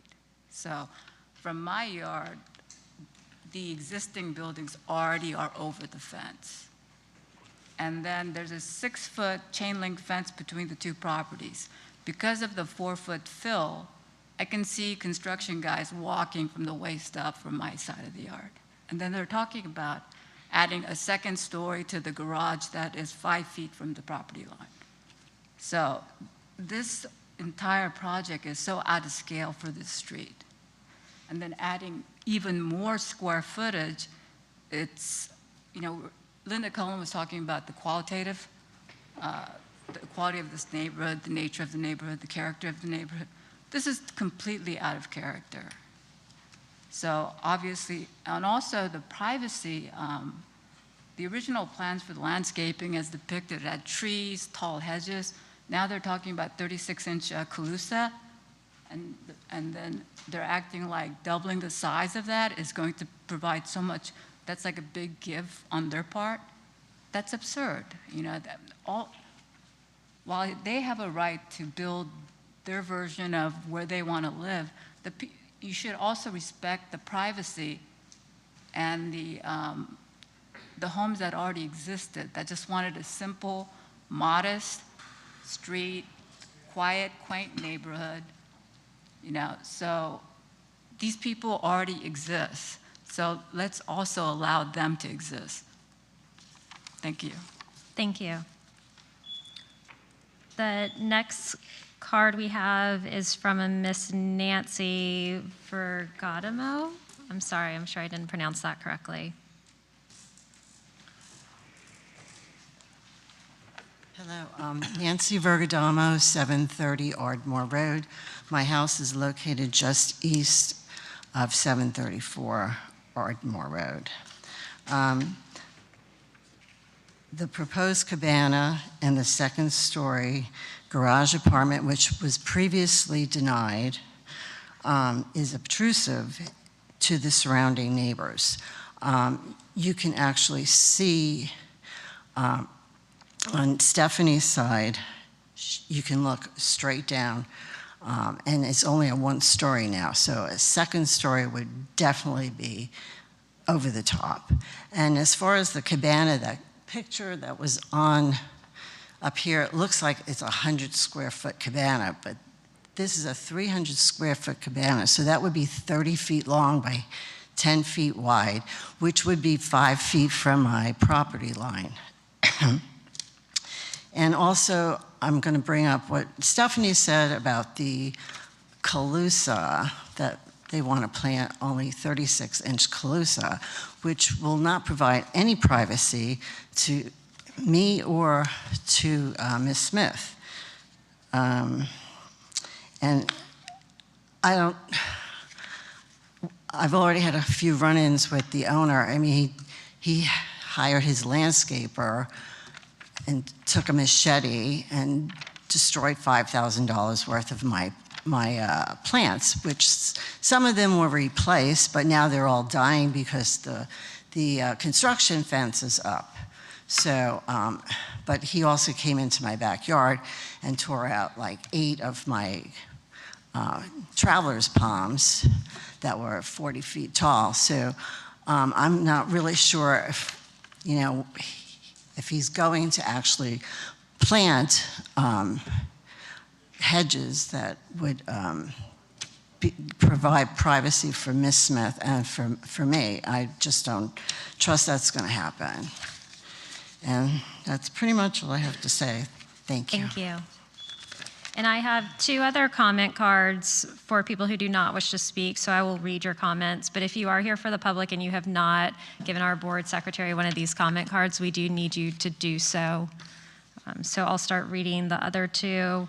The first one is for Mr. Doug DeBrad, and he is at 718 Ardmore. It says, "This house is totally out of scale with our neighborhood. Making it larger is unconscionable." The next one is from Mr. James Fitzmaurice at 718 Ardmore Road, which says, "I oppose the proposed changes. The house is huge, out of scale with the surrounding bungalow. Request for a second story on garage was rejected when it was first proposed. Why approve it now?" Okay. With those being read into the record, is there anyone else who wishes to speak on this case that is from the public? Okay, seeing none, Mr. Lawrence, would you like a rebuttal? Yes, thank you. With respect to the trees that were ripped out that she mentioned, FPL came in and said they had to come down because of the conflict with the power lines. So it was that was the issue. It was not my client wanted to just tear their stuff down. And as I mentioned before in my prior presentation, we're willing to work with them to provide additional screening. We'll take the hedge up to 8 to 10 feet. You know, given the height that the differential, it should more than cover it. And, you know, my client wants to, you know, make sure that there's adequate screening. So the idea that it's going to be 36 inclusive, if you want to make that a condition of approval, I'm more than welcome to let you do that. Yeah, I appreciate that, but landscape is not within the purview of our board, so we have to make our Understood. decisions based on the architecture and the hardscape. Understood.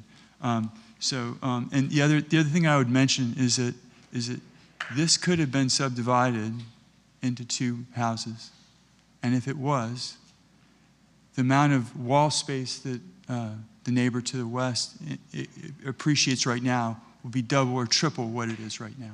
I believe you had explored that option. We did, and we decided that this was the best thing for the neighborhood, was to do this, where we had the ability to pull things back and bring the existing building to prominence, which it does.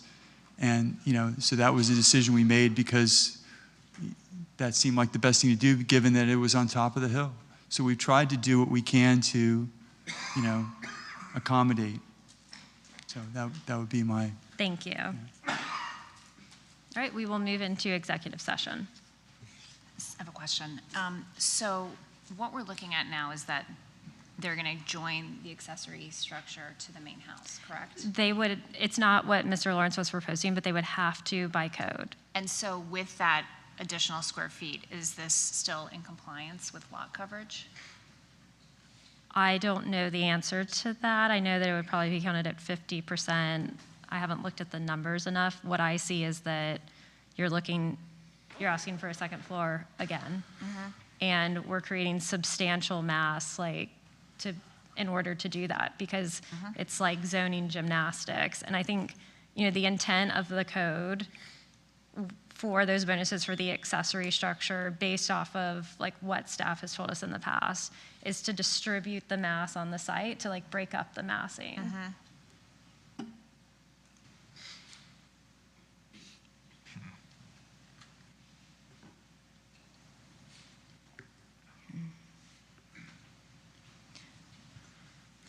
I think that No, all I was going to say is I don't even know how we consider this if what we're looking at is not really what's being submitted. Like, if in other words, I don't feel like we have all the information. Like, the second story aside, this is not what ultimately he would build, and we don't even know if it's compliant. So how can we even, you know? Right, and staff didn't know that because they didn't know that it wasn't a 15-foot separation. Correct.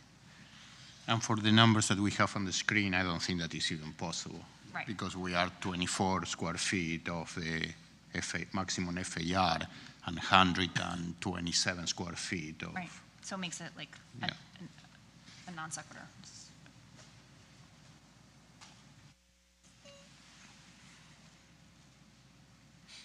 I think even if it did comply, what I said before to the architect remains true. They have already come before this board asking for a second floor on this. We're being asked to do it again after our board already said no. And in doing so, we're also creating additional mass on the site for a house. Other words have been used by some of our public comment that is already much larger than the rest of the neighborhood. So regardless of if it was meeting those standards, I would not be in favor of the second floor for the same reasons that they brought to us. Yep. With that, I remember there was a lot of discussion on this application when it first came around. I was on the board, and I'm not sure I saw the lot split version, but I think, wasn't the original house going to be threatened to be demolished by neglect? And then Yes. we did field visits. Yes. And they saved the facade.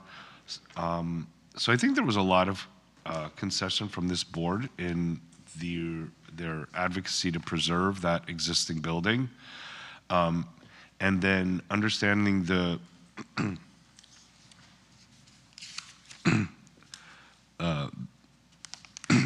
the elevation change that is specific to Ardmore. I think I'm not at all inclined to even consider the second floor apartment on that garage, given the slope of the street and that neighboring property to the west being its one story and the amount of elevation that already occurs on the site. So to me, that's a non-starter. I referenced sheet A6 for my colleagues to really comprehend the scale problem of these proposed elements. As for the balance of the application, which is the pool cabana, I may be amenable to that if it was reduced by 5 feet in height, or maybe even 6 feet in height. But right now, it just seems enormous to be a covered grill. And with that, with the new construction and compatibility standards, I don't find that either of these additions are fulfill our obligation to uphold the scale, mass, and the relationship to the neighboring buildings.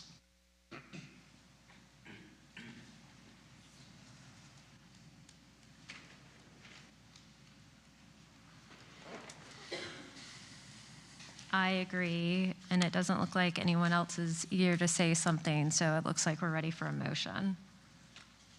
I mean, I can make a motion now. The discussion which I would like to discuss is, you know, if we deny the case, we are denying also the cabana. So everybody is on board that the cabana is not even appropriate. Correct. Okay. All right, so I'm ready to make a motion. I move that the Historic Preservation Board deny application number 25-80 for additions and alterations. The motion is based upon the testimony presented along with the staff report that competent substantial evidence of record has not been submitted that satisfies the standards set forth in the Historic Preservation Ordinance, section 94-49 of the City Zoning and Land Development Regulations. The Secretary of Interior standards for rehabilitation, specifically standards 9 and 10. I second. All those in favor? Aye. Any opposed? All right, the motion carries. The request is denied. Thank you. All right, our next case is case number 25-81 and 25-81V for 333 Greenwood Drive. We'll have the applicant presentation when the applicant is ready.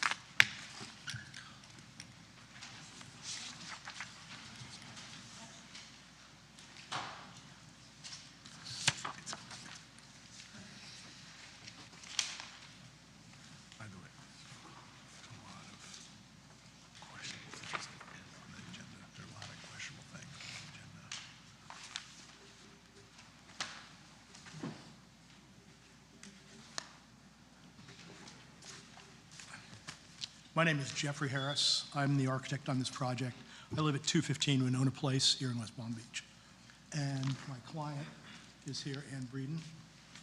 Hi, nice to meet you all. I'm not going to say too much about the design of the house. It's fairly simple. Staff has really already addressed it pretty clearly in their review comments. And I fully support the staff comments about the change to the way the second story is supported over the portico share. That was the unfortunate result of a doodle that wound up staying in the drawing, but it will be changed. What I would like to try to talk about, though, is the variance application that we're making for this. And I know that's a thorny issue. This, as noted in the comments, this project is, let me see if I can get to these drawings. This project is a legal non-conforming lot in the district. It's 50 feet wide rather than 60 feet wide. Excuse me. Folks, let's take your conversation outside, please.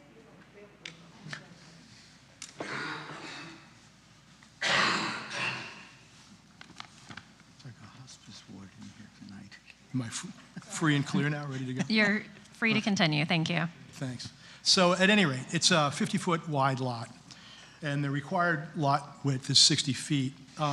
So that's actually 83% of the required lot width. I'd like you, as the board, to consider the idea that perhaps we can modify that side setback by 83%.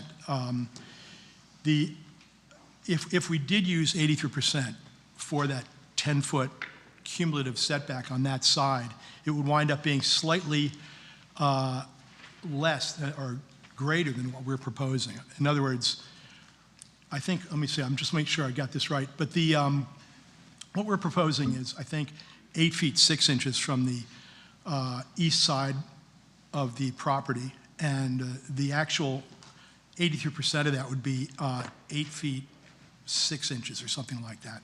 So we're slightly less than what would be the resultant of 83%. The other thing I want to point out is that on this house, well, first of all, I want to say that the way it works with the site plan, the existing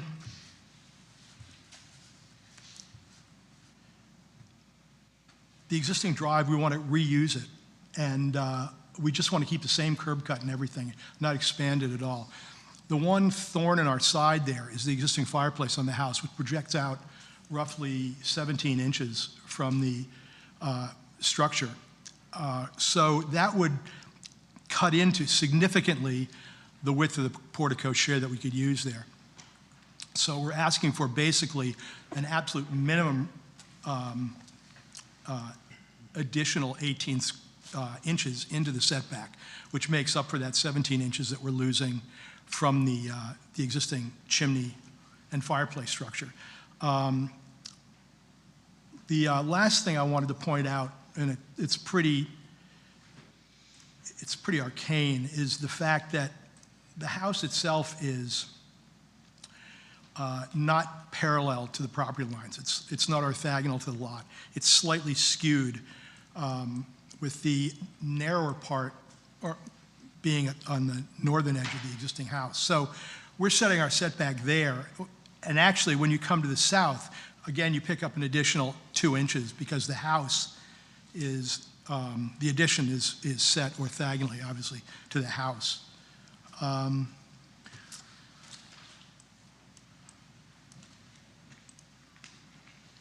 My client has tried to contact the adjacent neighbors on the east side of the property. The two buildings immediately to the east are both community housing. They're owned by a company called the Hadley Center, something like that. She's had no luck actually getting any response from the actual owners of the property. So we couldn't get their determination whether they would support this variance or not.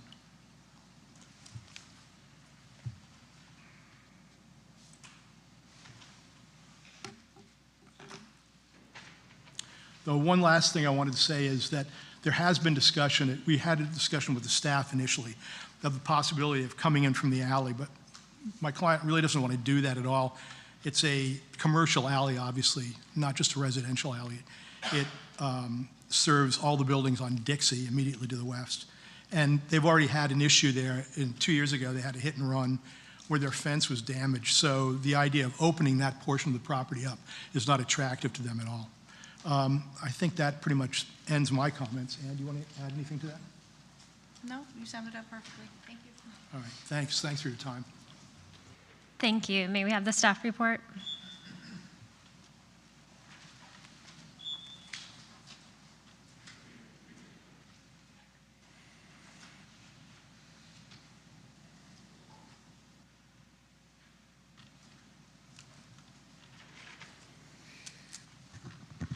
Thank you, Jordan Hodges, for the record, City Historic Preservation Planner.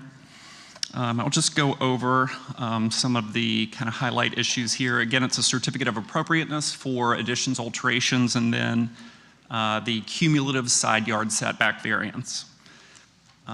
So as Jeff just mentioned, the variance that they're requesting is the cumulative, right? So this lot requires 15 feet total. They already kind of have an established setback on the west side at the 5, which would put, 10 for the 15 cumulative on the east side. and they are requesting that setback of 8 feet 6 inches. That's still outside of the minimum, right? Like the minimum is 5. It could be on either side, so I'll just make that note. But again, the contributing resource, it's a Mission Revival house built in 1926. On the site plan, you can see the applicant wants to create 1- and 2-story additions to the rear and to the east. Again, as you can see on the zoning data table, the property is undersized in width in regards to the current zoning provisions, which requires a 60-foot wide lot. And this lot is 50 feet wide. But 50 feet is the typical for the neighborhood. The platted lots in this neighborhood are 25 feet wide, so when they were developed, I guess most people purchased 2 and built a house on them. The application, again, is compliant with all provisions aside from that cumulative side yard setback. And it's difficult to see here, but the applicant and I did have a lot of discussion about the fireplace that does kind of jut off of that facade. And the variance amount is for just about equal to how much that chimney bay projects from the side elevation. We'll just run through the elevations quickly. So we see this kind of porte cochere with living space on top in Mission Revival and Mediterranean Revival architecture. There's several houses on the C streets in Palm Beach that kind of utilize this configuration. But I will say the new secondary addition does step down a little bit as that secondary massing unit, which is appropriate. These are the changes to the rear. You can see that little bit of a shed roof with the barrel tile. That was extended out to become just a larger 1-story addition. The center bay fills in and comes out, and then you can see the 2-story carport element. Side elevations, again, you can see kind of minor changes made to the west elevation, and then the fireplace and chimney surround, and then the porte cochere right behind it. So when we look at the variance criteria, staff is generally the most conservative when it comes to evaluating variances. You can see here there's a variance diagram which shows just how much in the little pochade section is going to be into the setback. But staff found the application did not comply with criteria A, B, D, and E. And I can get into that. So A is special conditions and circumstances exist that are peculiar to the land, structure, or building, which are not applicable to other lands, structures, or buildings in the same zoning district. And staff found that the subject parcel is 50 foot wide, which is under the current zoning requirement of 60. The parcel also features an existing historic residence, which limits construction locations.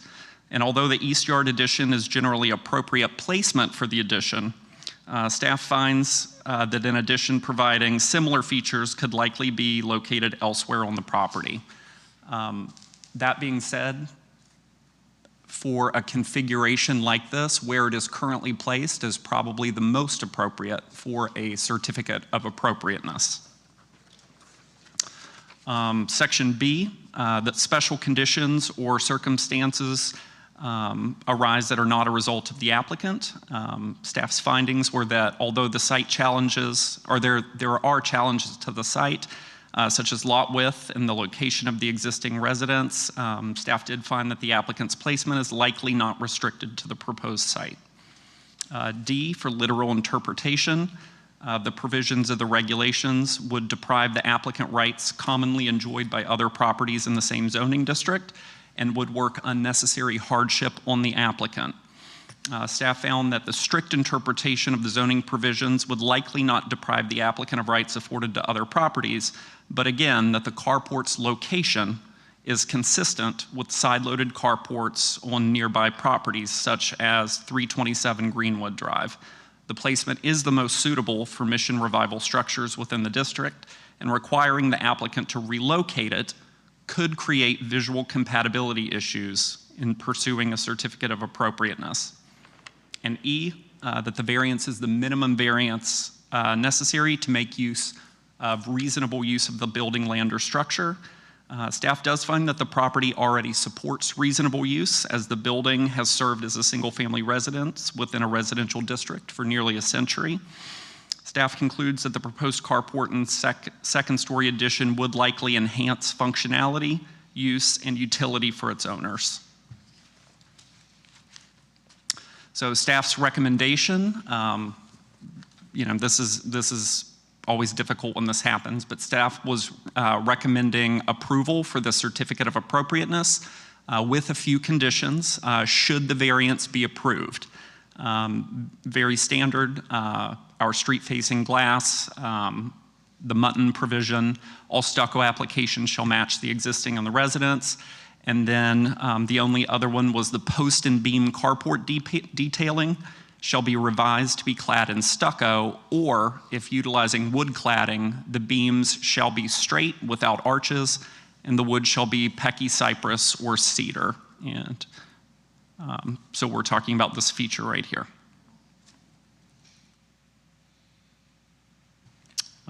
So that's if the board approves the variance. But as staff, in our conservative judgment, did not think that the variance criteria were met, we are recommending denial of the variance. And so, in effect, the variance denial would... Well, if the variance were to be denied, there could still be a deferral, right, or the continuance for the applicant to consider reworking the certificate of appropriateness. Thank you. Okay. Questions from the board? Thank you, Jordan. These reports are really, really exceptional, and the presentations, both yours and your colleagues, Anthony's.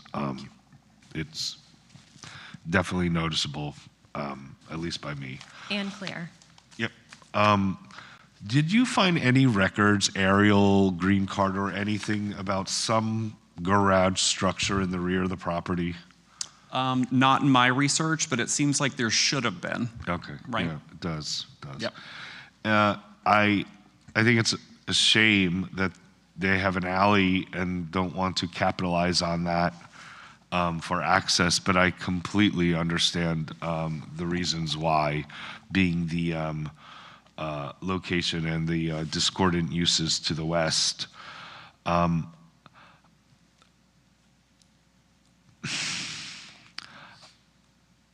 Did you explore with the applicant lessening the variance? You can't. I mean, if he, as I understand, the width is already at, what is the opening width? Yeah.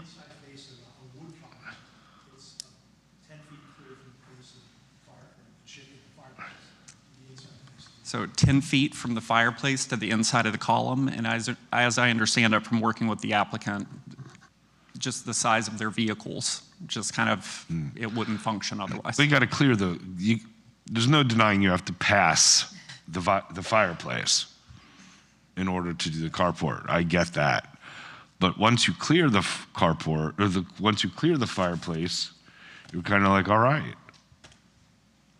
The parking stall is 9 feet wide. You're proposing 10 feet 10 feet 1 inch. So you already got 12 inches to play with, at least by government regulation standards of what a parking stall could be. So I'm not sure that this is the minimum variance request for specific requests that this applicant is seeing.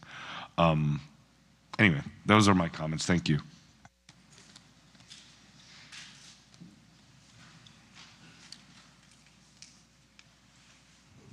Additional questions from the board? All right, seeing none. Do we have any public comment on this case? I do not have any comment cards in front of me. All right, seeing none, would the applicant like a rebuttal? All I would like to say regarding that clearance. And just come on up to the microphone, please. Just regarding the clearance, the fireplace is approximately 6 inches. The back of the fireplace is approximately 6 inches to the south of that first column. So that width it's pretty critical right there. And in addition to that, again, all I'm saying is we're just trying to keep that existing driveway in place so they don't have to do anything else and keep as much landscaping to the east side as possible. Thank you. We will move into executive session.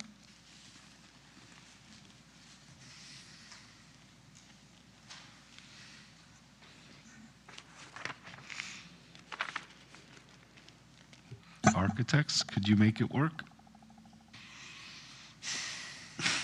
Yes, we can make it work. And even more, I mean, having the upper level on top of the portico sharing encroaching into the setback, that is a bigger problem also. That's a big, that's where I was eventually getting land on, is there's one thing, okay, the columns to encroach, but the second floor, But usually, you know, a typical door is 8 feet wide, so you can have an encroachment of 10 feet is fine. And I totally agree with what you said about once you pass that, then you can park the car.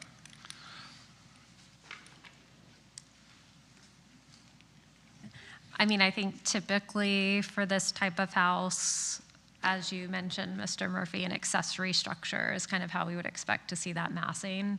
I mean, I do feel like for this style of house, a portico share is appropriate, and so for me, it is also about the second floor requiring a variance. I think that if we continue the case, the applicant have the option either to rethink the project and try to add, you know, is a garage on the back, or reduce the width and not encroaching in the setback. Jordan, did you want us, how, were we to weigh in on the variance first as presented to deny it? Or what if we wanted to give the applicant an opportunity to rework and come back with perhaps a lesser variance? Would that be amenable to your team? Yeah, I think that's We should just continue the case. I agree. Okay. Then I'll make a motion, sir, to continue case 2581 and 2581. Is that a V or a 5? It's a V for variance. I love it. Excellent question, though. 333 Greenwood Drive. For further study and lessening of the variance, at least on the second floor. We have a motion. Do we have a second? Second. All those in favor? Aye. Aye. Aye. Any opposed? All right, the motion carries. We will see you back. And with that, I'm going to step away. And that was to the January 27th.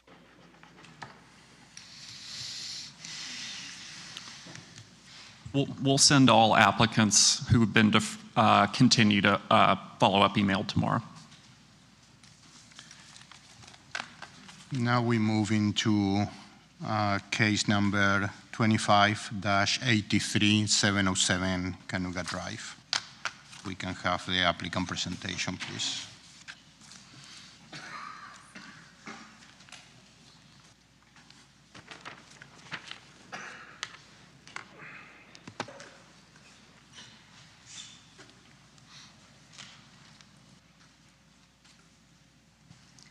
Good evening, Elizabeth Carpio, Project Manager with Smith Kellogg Architecture.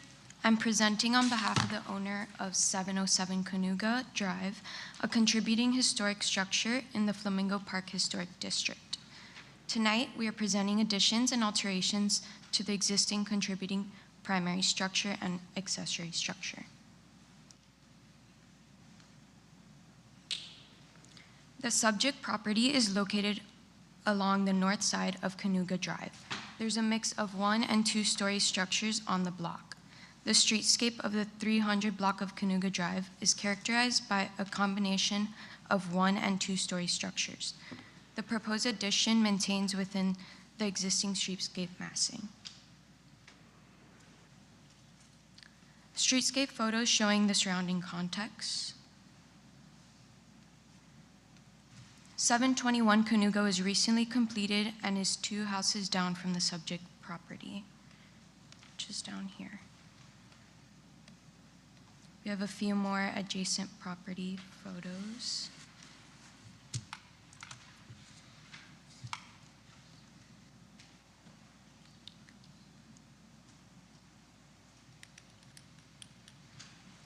Pictured here is the subject property. The existing contributing residence is a 1-story frame vernacular cottage built in 1923. Changes have been made over time, including replacement of the windows and roof. Here are photos of the side east facade and later rear additions. The rear facade with more views of the later additions. And the west facade, which currently has a carport in front of a garage.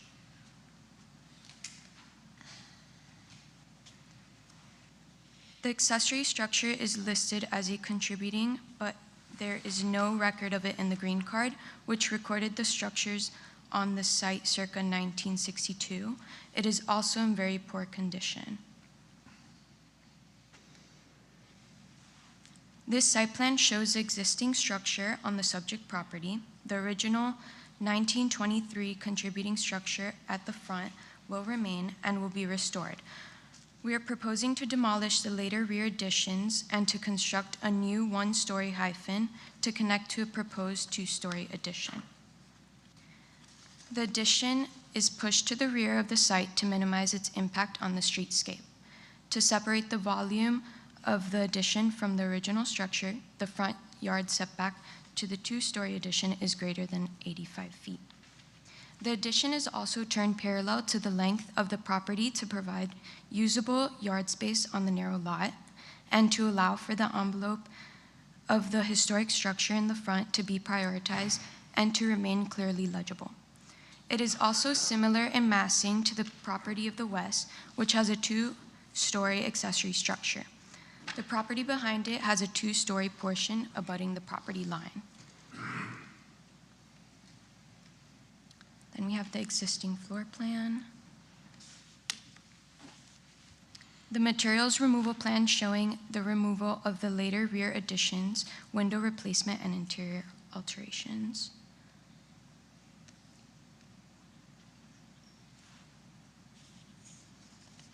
The proposed floor plan showing the contributing structure and proposed additions to the rear. We're adding a trellis and a pool to the east. The accessory structure will also receive a loggia. The second floor addition, again, similar to the massing to the accessory structure to the west.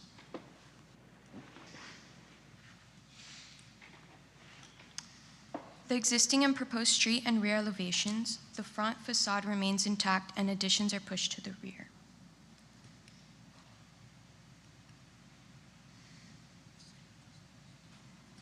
From the east elevation, you can see the procession from the historic residence in the front to the 1-story connection up to the 2-story addition.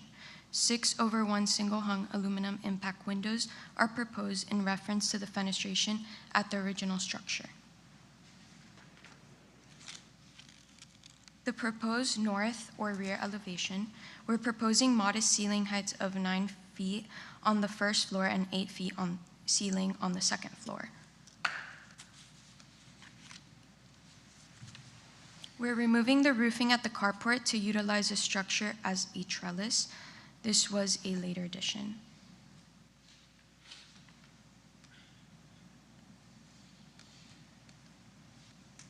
As shown in the landscape plan, we are exceeding the minimums for shade trees and planting material.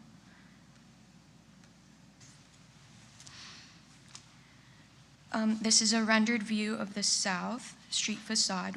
We're working hard to retain the original massing of the house, and the 2nd-story addition is barely visible from the street, as seen in this view.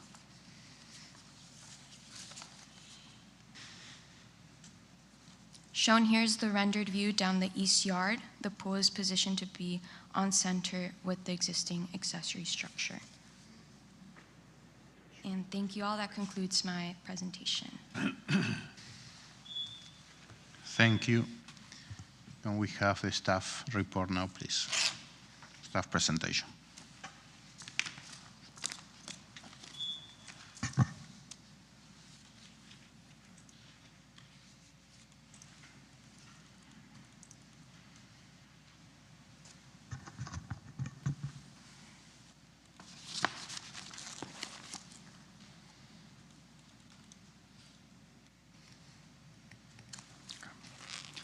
Thank you again, Jordan Hodges, for the record. So this request is for a certificate of appropriateness for the construction of 1- and 2-story additions, modifications to an accessory structure, and exterior alterations, namely roof replacement and window replacement, associated site improvements, and this is also a pre-construction review for a historic preservation ad valorem tax exemption. Again, she did a very good job covering the existing structure, you know, kind of quaint frame vernacular. If it had a broad porch across it, you might be able to call it a bungalow with the how deep the eaves are, but it seems to be in, you know, relatively original condition. There is, if you see in the bottom right on the south facade, there's an existing kind of covered carport with a what looks to be a garage addition or some type of storage addition that was added later on. Pictures of the sides and rear. And you can see the kind of a series of flat roof additions to the rear and the existing kind of detached garden shed. Here you can see the site plan, which, you know, all zoning provisions are met. There are a couple of special exceptions to the application. The first is a 3% one-time increase to both lot coverage and FAR. And this is for providing an accessory structure totaling 300 square feet, provided that the accessory structure is located at least 10 feet behind the front facade of the principal, and provided that the accessory structure is separated from the principal structure by at least 15 feet, in which it is. This is a special exception that is granted by staff. And then the second one is a lot coverage special exception, which permits a 2% one-time increase to either lot coverage or FAR. The applicants are requesting it towards lot coverage. And this is for the additional plant material than what is typically, you know, permitted or that is beyond the minimum provisions provided in the landscape plan. So a landscape plan was submitted and reviewed by the city's senior landscape planner, and it was found to be compliant and an increase over the minimum provisions. This special exception is granted by the HPB, and it'll just be included in the COA application.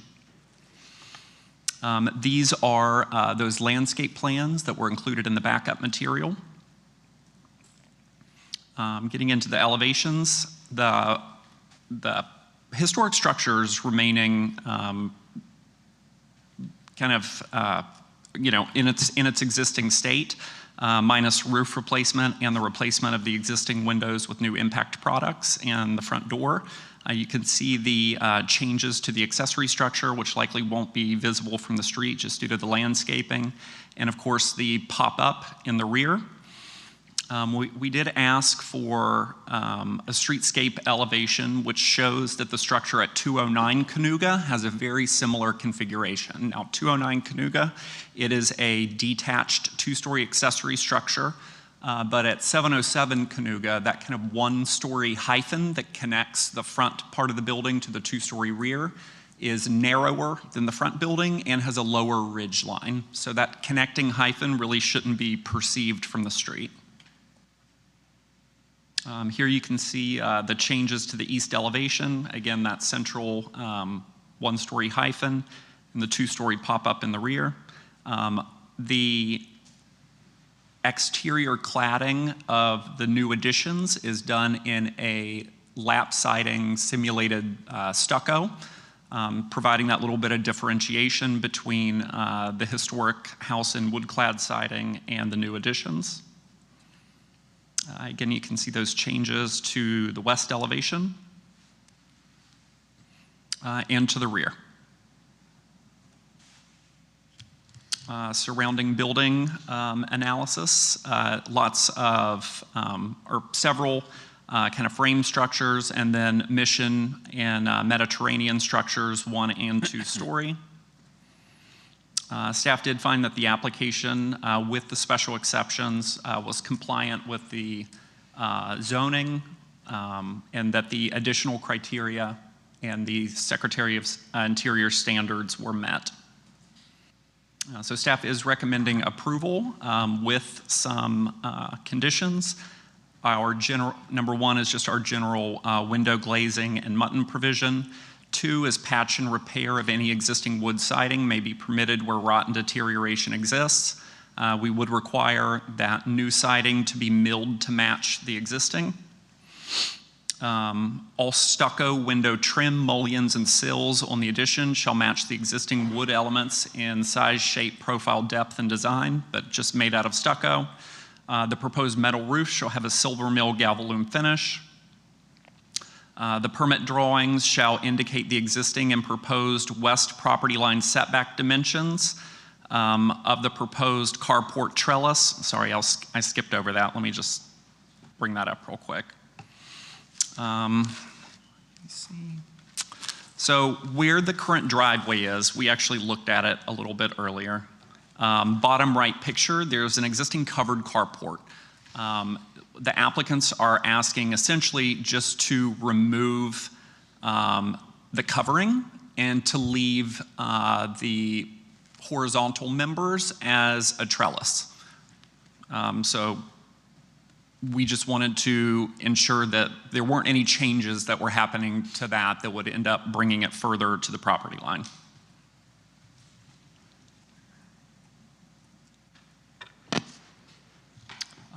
And then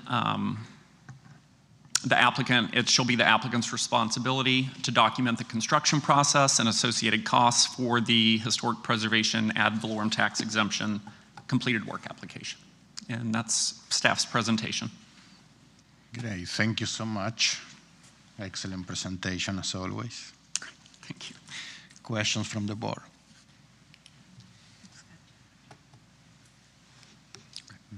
Seeing none, we go into public comments. I have a card here from Mr. Mark Mitchell. You please go to the mic and state your name and address, please.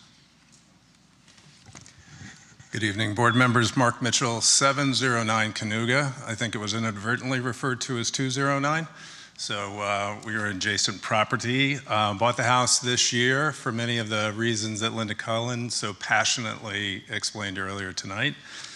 Just a couple of brief comments. When you look at the plans, you have a long sprawl addition that really more than doubles the length of the existing property.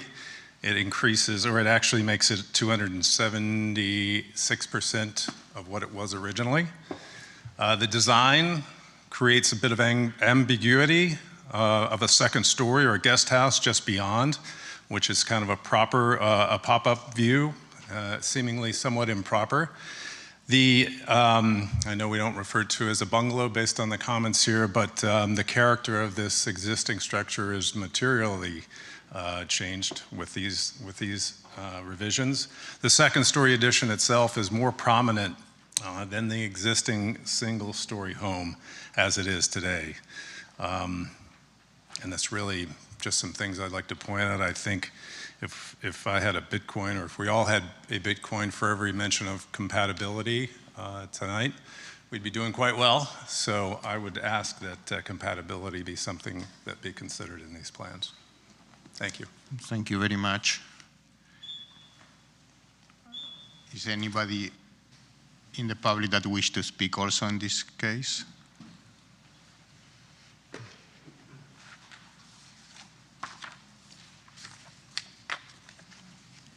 Are you going to file a card after? Yes, I'll fill out a card. I just wanted to see. Name, please. Dr. Russell Rusicki, architect. The only thing I want to mention is the detached structure and the bonus attached there too.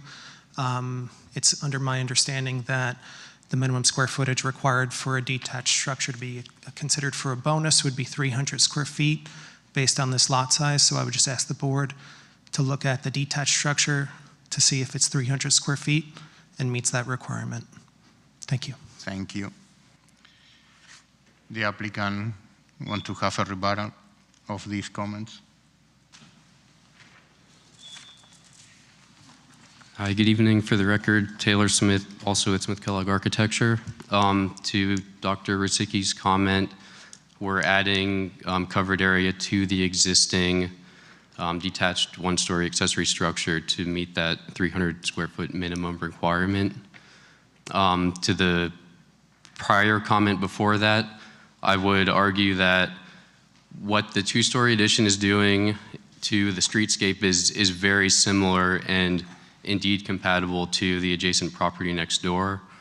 I also do want to reiterate that the two-story portion of the house is immediately adjacent to a two-story detached accessory structure immediately to the west and another two-story structure immediately to the north. So I believe that it's contextually appropriate and does not overpower the existing contributing structure, which is in the forefront and prominent to the streetscape. The existing contributing structure is also remaining intact on the entirety of its front facade and two side facades. So it's still legible as the original structure is currently. Thanks. Thank you. Questions from the board? Any other question? I do have a question to the applicant. There are 7 conditions of approval. Do you agree to those conditions? Yes, we agree to those conditions. Thank you.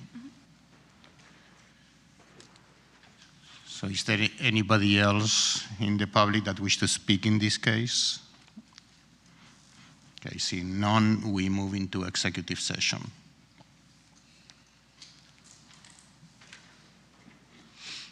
Somebody wants to start, or somebody is ready to make a motion, or? Yeah, I can start. Aside from hearing from the member of the public, I actually found this application to be compatible with the immediate area. So I'm now kind of re-examining, because I don't think we received a letter of opposition on this in advance of the meeting. We had a letter of concern about landscaping. But as I'm going through the drawings now with this more discerning eye, I don't find it to be terribly sprawling, or in fact, is in addition to particularly the second floor addition. Well, the ground floor increase in the lot coverage is, I find, completely in alignment with the regulations and also with the building to the west. As for the second floor pop-up, perhaps the architect could explore lowering that roof line a little bit. Gabriel, I don't know if maybe you can weigh in on that, or the other architect on the board. But I'm generally supportive of the application as presented. I'm in support as it is.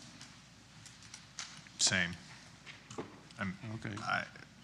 I mean, especially with the street elevation, it's pretty clear. I mean, I just in general, I think, especially with a lot of 1- and 2-story additions as they occur, like this is, I mean, this is like I wouldn't mess with this. This is pretty much how you do it. It's like very textbook. It is textbook how you do an addition, a second story addition to a single story house, particularly of this construction style. I agree with you. Yeah. I Sounds also like you agree. guys need a motion.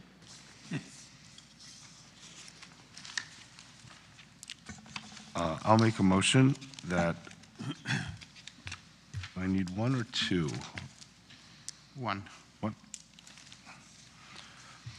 I move that the Historic Preservation Board approve application number 2583 for additions and alterations in accordance with standards 9 and 10 as set forth in section 9449 of the city's zoning land development regulations. The motion is based on the testimony presented along with the application submitted in the staff report, which constitute competent substantial evidence.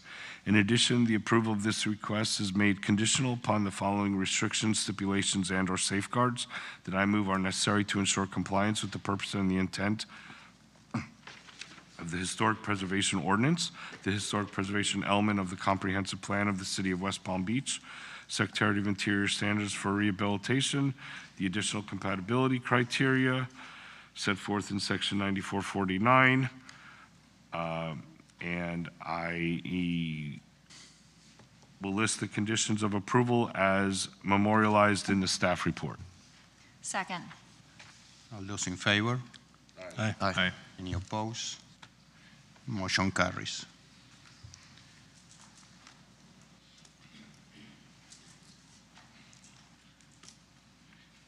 So case is approved. We move to the next case, number 25-84, 275 Flamingo Drive.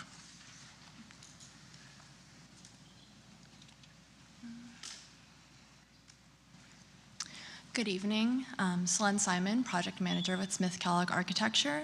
Tonight I will be presenting on behalf of Mr. and Mrs. Bolton, who are the owners of 275 Flamingo Drive.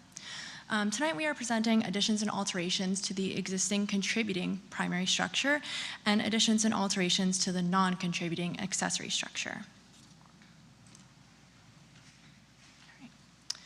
The subject property is located at the north boundary of the El Cid Historic District and has dual frontage along Flamingo Drive to the south, as well as Austin Lane to the north. Most of the homes on the street date from 1940, while the primary structure dates from circa 1920s. The accessory structure was built later. The contextual setback for the Austin Lane frontage was established under Miss Mittner at 6.25 feet, taking into consideration the setbacks and use by the other structures such as 269 and 295 Flamingo Drive. This contextual setback was then used for the new construction next door at 281 Flamingo Drive, as well as additions and alterations at 285 and 293 Flamingo Drive, which are currently under construction. This diagram shows the positioning of the north block of Flamingo, with the primary structures facing Flamingo and the accessory structures and/or garages facing Austin Lane. The Flamingo Drive facade, which is also the street the front doors are oriented towards, shows the lattice work and front door in the images are not original to the house, so we are looking to remove these non-original features. The east facade features a sunroom and French doors, which were added later at the original garage location. The north facade facing Austin Lane and west side yard facing north. Pictured here is the non-contributing accessory structure, which was added later. The garage doors face Austin Lane, as is typical for the street, which functions more as an alley.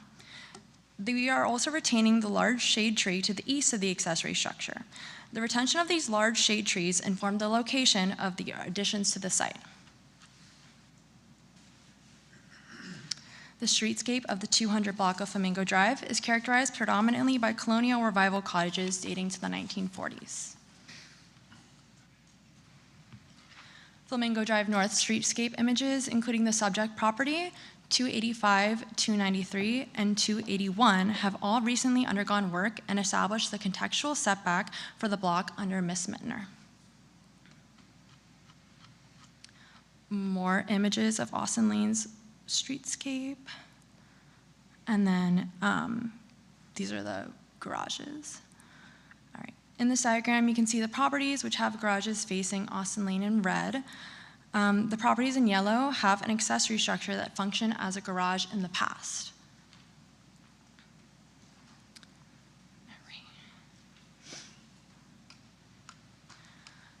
The site plan to the left shows the existing structures on the subject property. The original 1920s contributing structure at the southwest corner shall remain. We are proposing to move the non-contributing accessory structure to the east to make room for additions to the primary structure. In doing so, we will be able to preserve both structures, maintaining rhythm of solids to voids along the streetscapes and retain 3 large shade trees. The proposed site plan shows the new 1-story rear addition to the contributing structure and the 1-story addition to the accessory structure. Our goal for the design was to develop a scheme sensitive to and compatible with the existing streetscape rhythm, contextual building massing and scale, and architectural language characteristic of the 200 block of Flamingo Drive. The existing plans, material removal plans. The proposed first floor plans with additions situated around the large shade trees to minimize the impact to Flamingo Drive.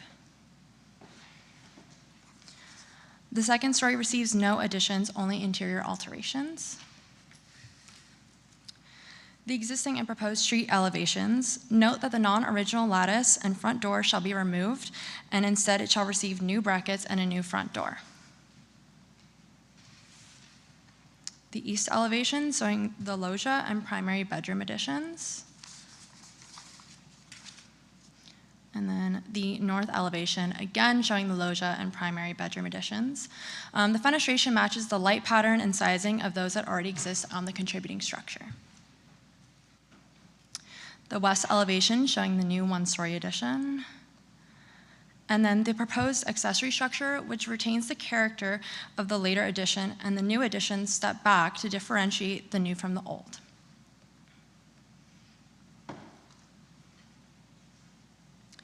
All right, the landscape plans, which provide plantings in excess of those required by code. Let me see if I can zoom in for you. Okay.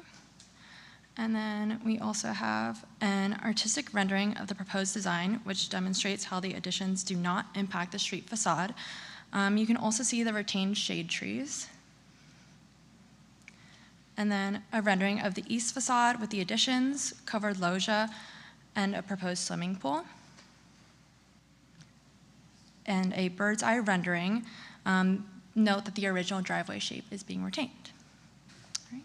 And that concludes my presentation. Thank you. Thank you. Can we have the staff presentation now, please?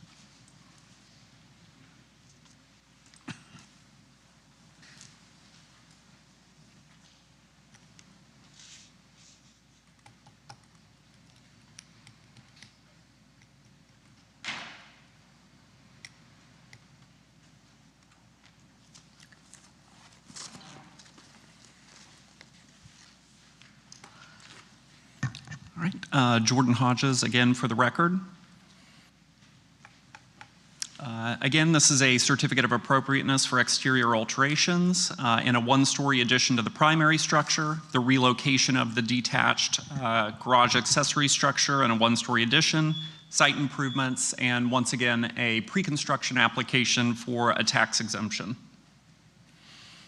You do have the contributing resource.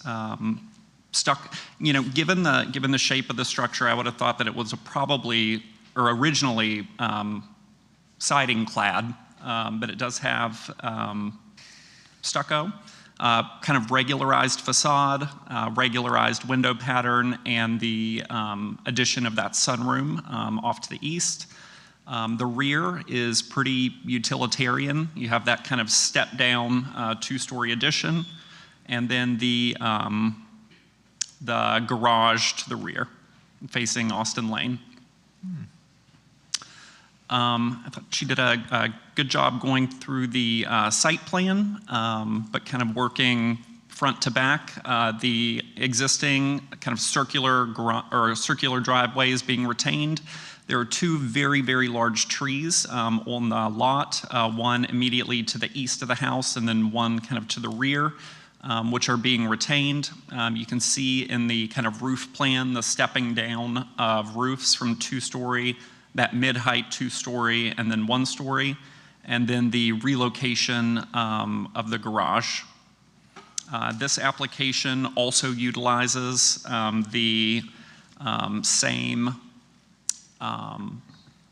lot coverage special exception bonus for the increase in planting material. And again, staff did have our senior landscape planner review the application prior to publishing the staff report.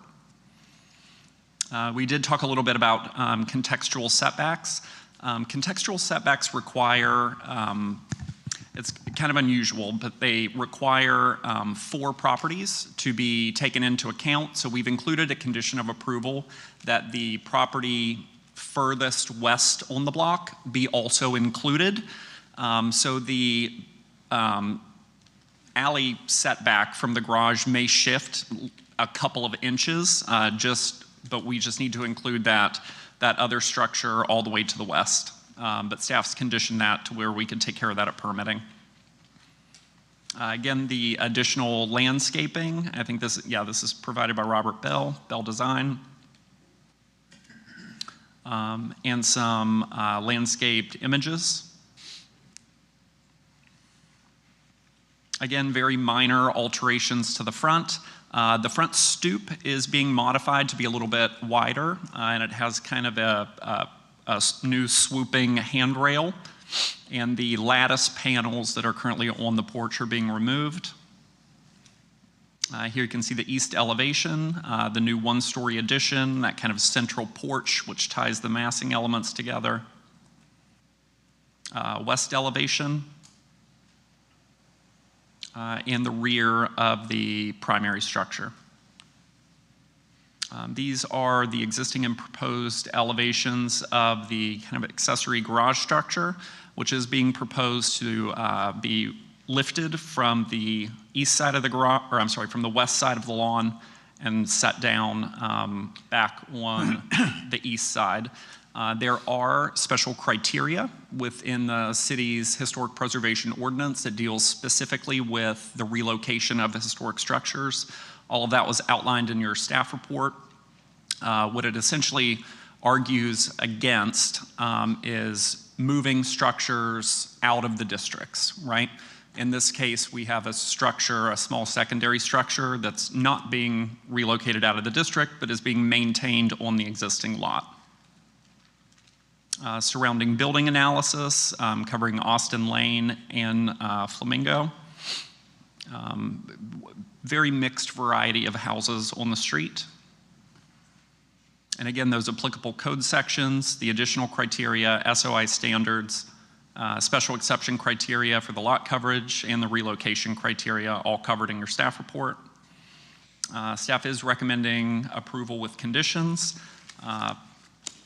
To go through those, again, the glazing and mutton patterns is number 1. 2, the patch and repair of wood siding, specifically in regards to the garage. 3, the proposed metal roofs, that finish. I believe it's being used on the connecting porch structure. 4, that is that contextual setback standard along Austin Lane. 5, for the use of the increased landscaping special exception. We'll make sure that these things match at permitting to be able to use the bonus. And number 6, again, to document the work process and associated costs for the completed work application. And that's staff's presentation. Thank you. Questions from the board? Very harmonious design. Well done. For the front porch, what is the current structure holding up that overhang? So the trellis? That might be a question for the applicant. I was under the understanding that the brackets that are being proposed were already supporting that kind of little gable structure, but it sounds like those are new. So maybe. The existing structure is wood brackets that are covered by the lattice. Okay, and these are new brackets? Yes. Okay.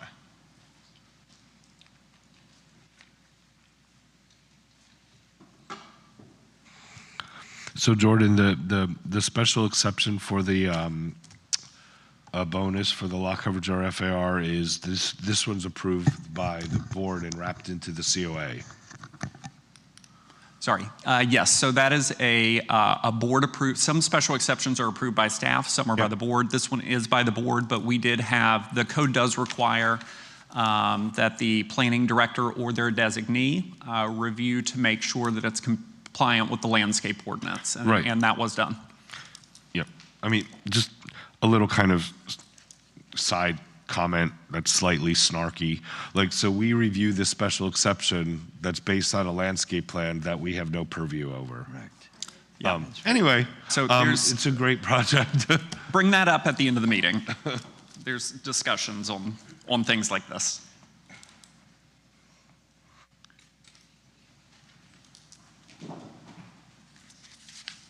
No more questions from the board? I have a card here. Somebody who wished to speak, Gordon Lee Pollock. Yeah.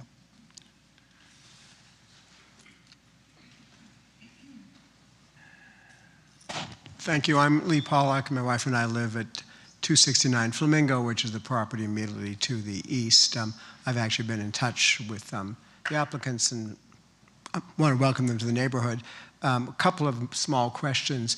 The structure that's going to be on the northeast corner of the property, is that the garage or is that an accessory structure? And is that 1 story or 2 stories and how high is it? It's a 1-story detached garage that is existing on the site. Okay. Is the existing garage immediately in the northeast corner or is it more centered in the lot? I'm trying to remember. The existing garage is in the northwest corner. We are proposing to relocate it. Okay. Is it going to be the same height as the existing garage, or what's the height going to be? Yes, everything is going to stay exactly the same as it is. Garage. We are just adding an addition onto it that will be the same height as well, same material look. It will just be stepped back from the existing garage. One other thing that everyone's concerned about is noise from outdoor mechanicals, air conditioning, pool heaters, pool pumps. Do you have an idea of where those go in the property? Yes, those are going to be at the northwest corner of the building near the primary bedroom. The northwest corner of the building, okay. It's in the site plan. We are doing rebuttal at the same time. If I can. Unfortunately, the mouse. Yeah, there we go. So they're already there, as you can see. That's the pool equipment and then the air handlers. There is going to be 1 air handler unit to service the garage, which will be back there. I don't know if you can see the mouse, but it's in the corner of the garage. Okay. So if I'm looking at the garage, which is the northeast. The northwest, yeah. Oh, no, well, the garage would be the northeast corner of the site. Yes. Sorry. So there'll be 1, because the garage is going to be air conditioned. Yes. Okay, so there'll be 1 air handling unit somewhere near there. Yes. Okay, presumably smaller than the one in the main house. Correct. Right. And just one last comment or suggestion. The trees on the property are magnificent, but the previous owners, who were wonderful people, were getting on in years and they haven't really been trimmed or maintained. So hopefully your landscaper will get them into better shape. Yeah, I'm sure we will. Okay, all right, thank you. Thank you very much. Does anyone else in the public wish to speak? You.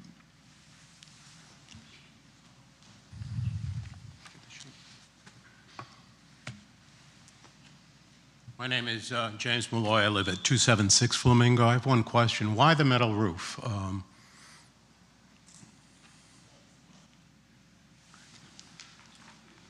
Again, for the record, Taylor Smith, Smith Kellogg Architecture. The roof that the Galvalume metal roof is going over is a low slope condition. So because it's a secondary shed roof, it makes more sense materially to have it a material that can handle that condition. And what about on the main house that's existing? Is that going to have a metal roof also? No, the roof material, it's similar to what's there now. It'll be a dimensional asphalt roof tile. So I think what's there is flat. It's just a flat asphalt shingle. what is going on is an architectural tile. Okay, that was my concern, because that is the oldest house on the street. It was moved to the site before all the other houses were built. It used to be downtown at one point, and I just thought a metal roof on that would not be inappropriate in a historic district. So, my comment. Thank you very much. Is there anybody else that will wish to speak on this case? Seeing none, we move to executive session.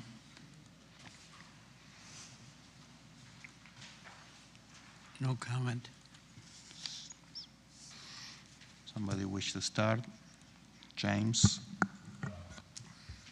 No, I'm ready to approve as presented with the staff conditions. I don't have anything further to add to it. I just would want to maybe just an editorial comment about the brackets. If they're new, I think you should work with staff to make sure it's compatible with other houses in the area, or matching as close to whatever's. I don't know what's there, but I just feel they're probably okay, but I feel like it just maybe bears a little bit of study, especially since, this neighborhood's on my commute and I see a lot of these, and I see a lot of them that are just simpler and straighter, but if there's ample precedent, I'm sure it's fine.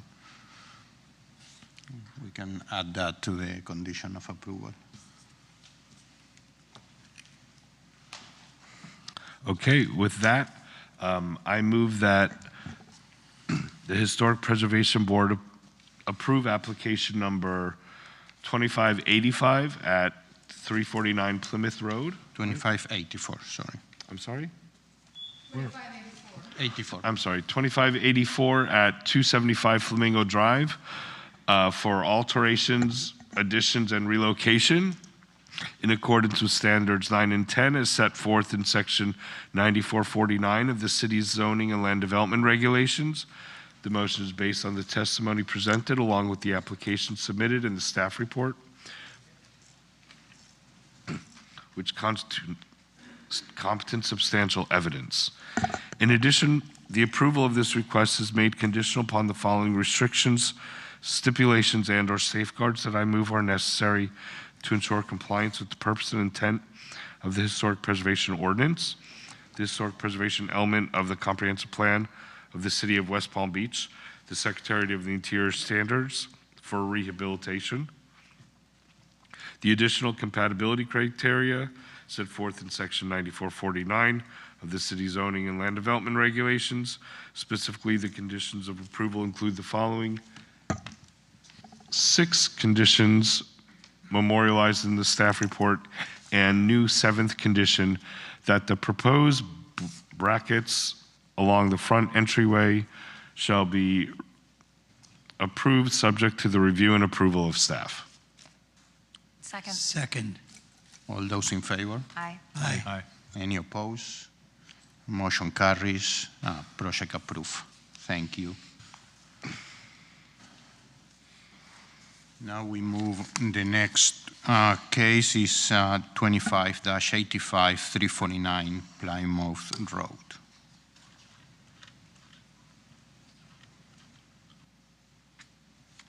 No, Plymouth. Plymouth. Good evening. My name is Robert Tanner. I am serving a couple of different hats today. I'm the contractor, the applicant, and I'm also the owner along with my wife, Abby. We're building this home for ourselves. We moved to this area about a couple of years ago and rented on Pilgrim Road and kind of fell in love with the area, and this home came on the market and we took advantage of it. We really appreciate the neighborhood for its historical context. We love the style of the homes, and our intention is to maintain that.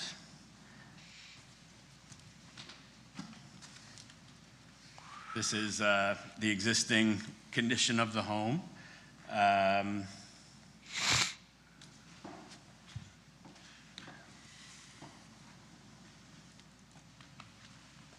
The main intent of what I'm trying to convey to you today is our intention of preserving the aesthetic of the home and hopefully bringing it back to a condition that is livable for many years to come. It's suffered quite a bit of a lack of repair for quite a while.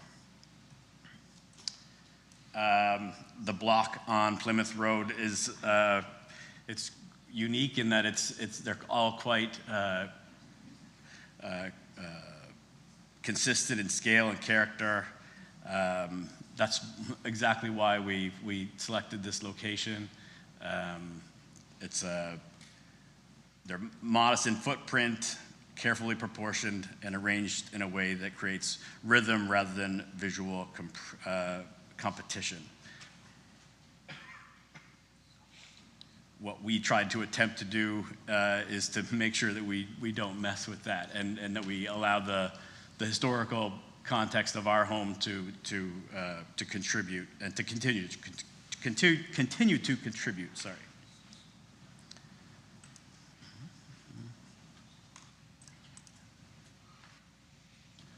The top left-hand corner picture is one of the historical images that were brought up about the house.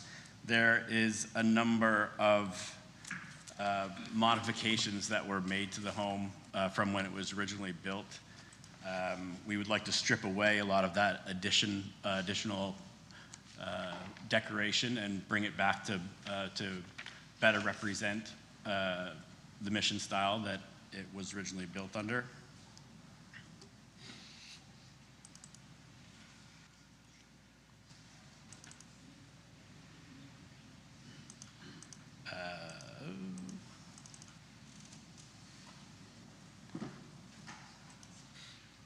So there's, sorry. No, I'm good. On top of the additional decorations on the front of the house, they've obviously changed the windows, added coins which weren't original. That flower bed was not original. We already had to remove that because of water damage that was being created because of that situation. The raised patio and breeze block, I'm quite certain was not original also.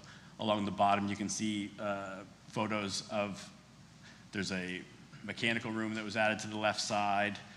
On the back end of the building, there were 3 additions. There's a quite large carport. There is an enclosed lower level that's about 2 steps down from the existing, the previous building, and then an enclosed screen porch, and we would like to remove all of those things.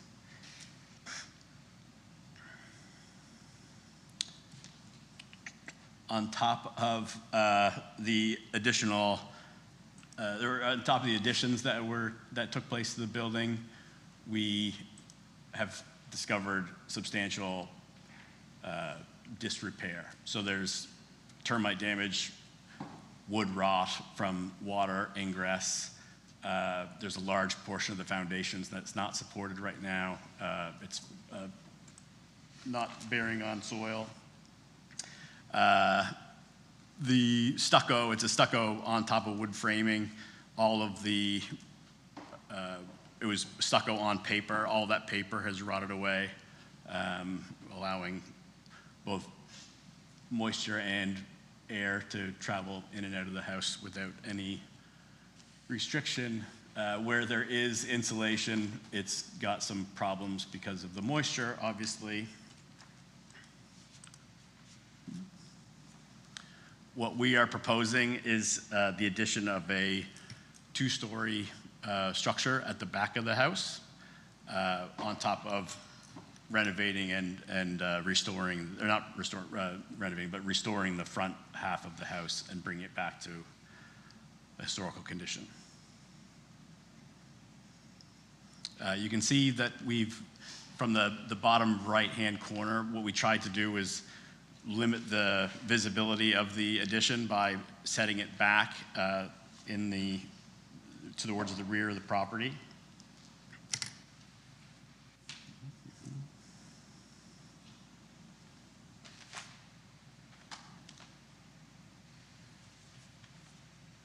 We tried to break up the facade of the second story and not make it look like just a large mass. It's divided up into a couple of different elevations with and staggered towards the back. They're not just one.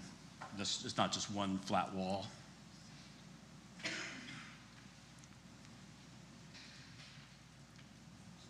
This is the rear and the the west elevation, which is the closest to the neighbor's property. What we tried to do, especially on the second floor of this addition on that side, because it's the closest and more overlooking to the neighbor's yard, was to put the windows in such a location that it didn't really create a obtrusive feel for the neighbors.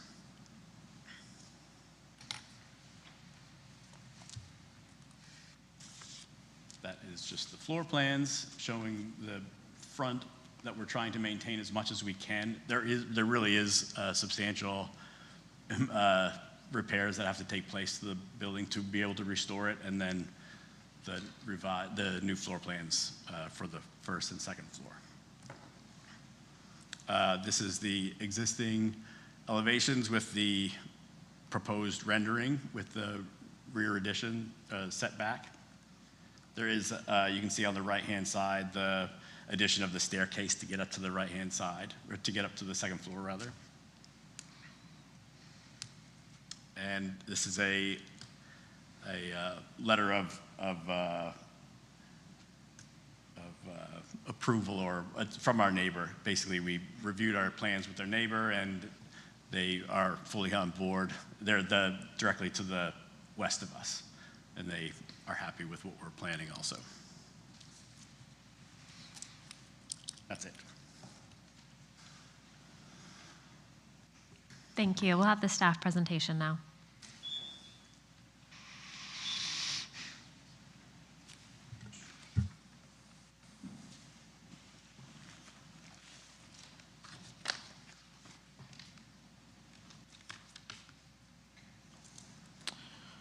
Anthony Mendez for the record, case manager for HPB 2585.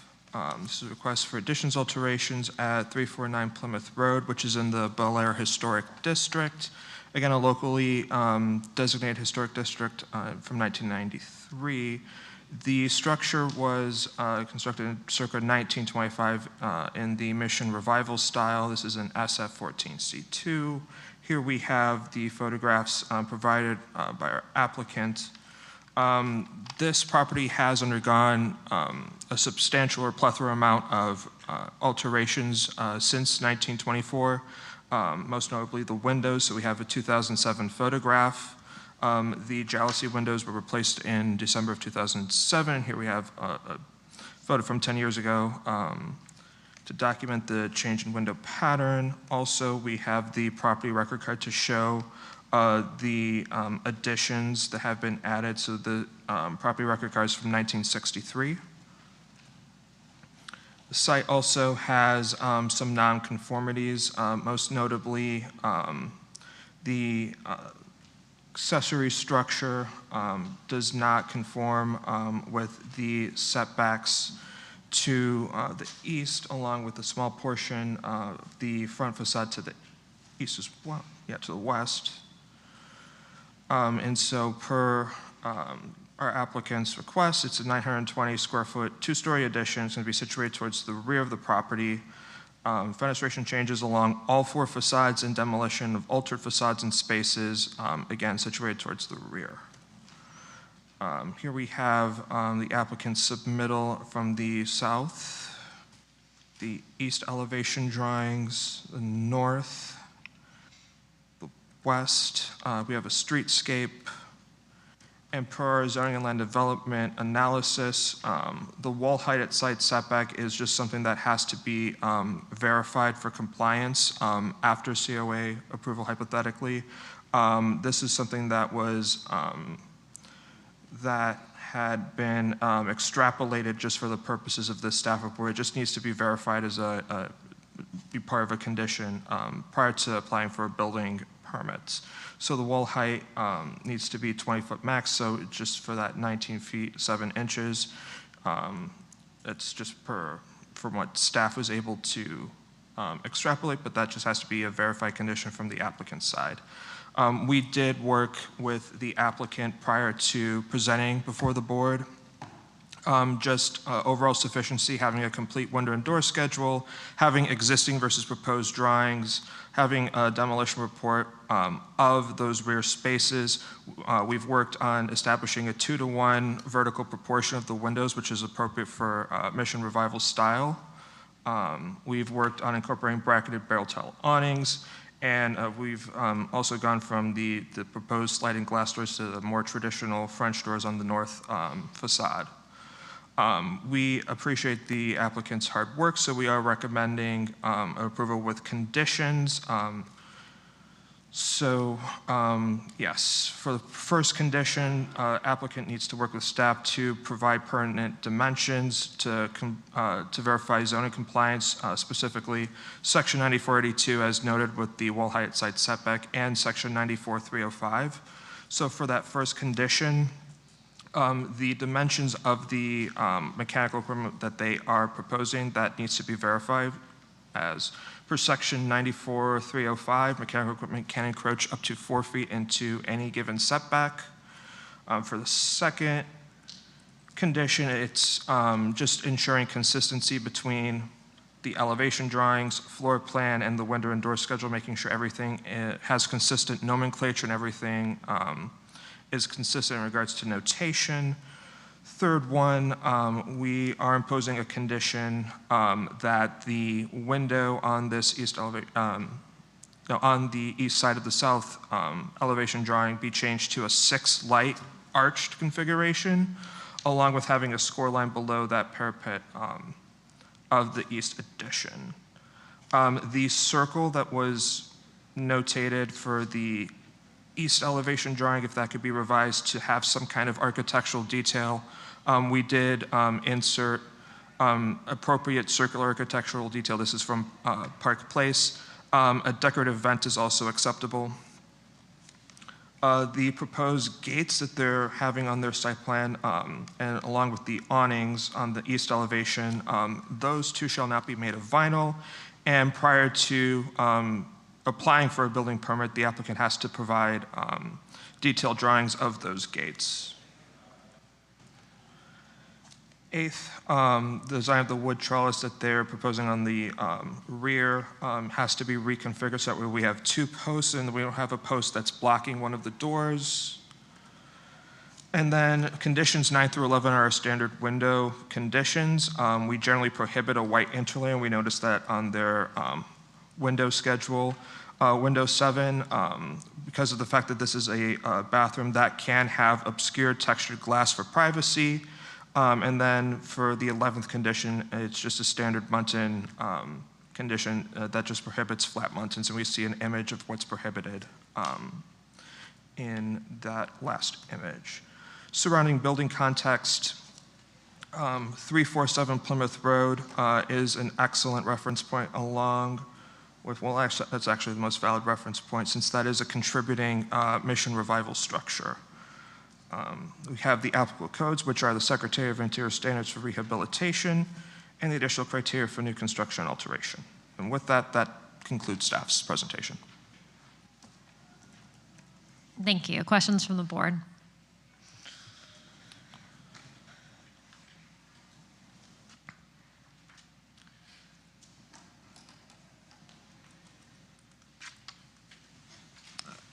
I have a question. Oh, go ahead. Anthony, there's a lot of demolition. Yes, there is. And I don't think that's relayed enough in your materials to be removed, part of the staff memo. And this will be more for executive session, but I reference A100 to my colleagues. It's all being demolished except for a corner. Anthony, can you bring that sheet up? Sorry, I didn't mean to interrupt you. No, I don't know if it's a question. It's a comment, and so it's probably best for executive session. I have it as, the,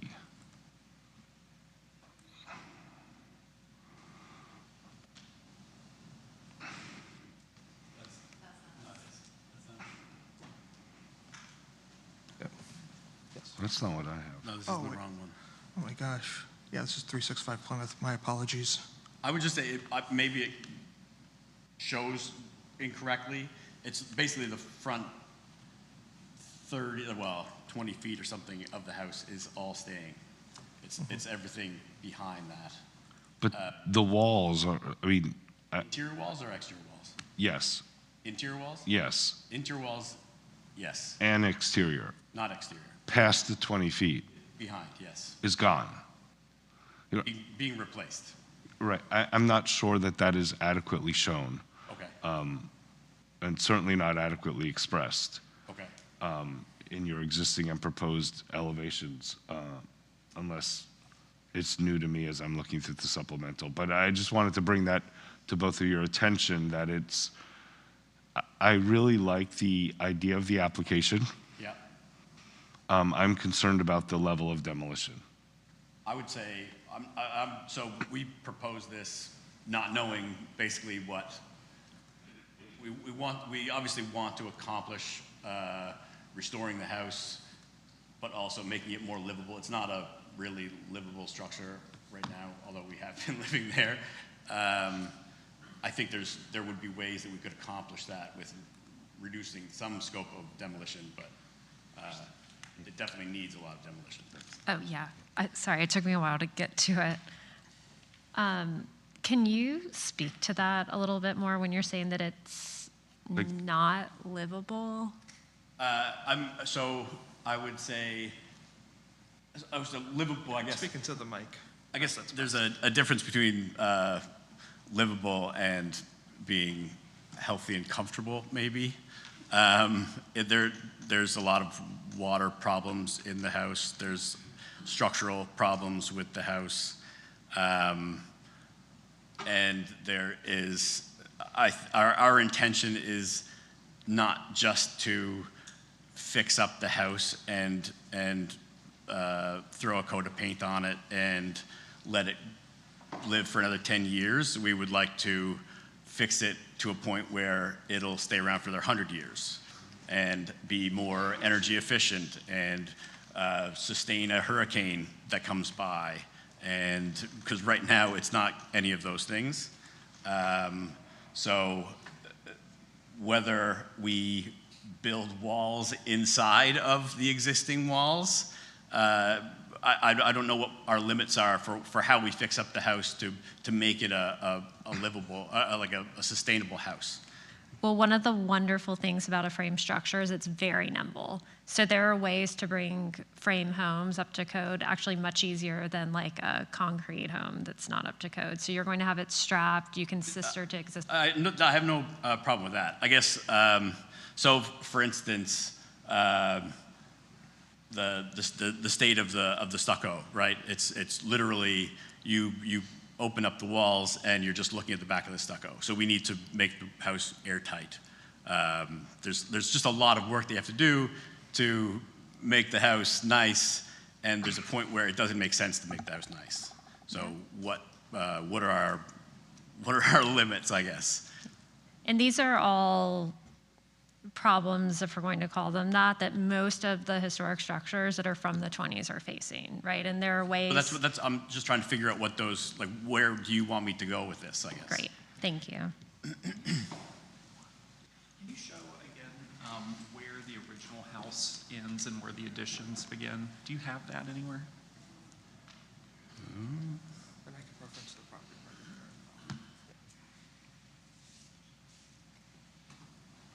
I guess that's basically,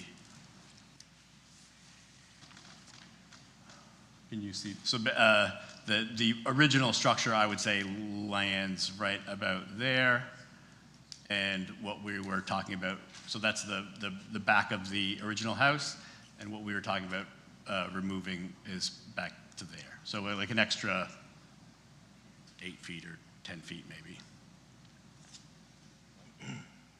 I don't want to disagree. The drawings show otherwise, and it's kind of like airing it out, no pun intended. Like, let's look at the application at hand, and if it's this, I just want to make sure my fellow board members are aware of that, because it is a lot of demolition.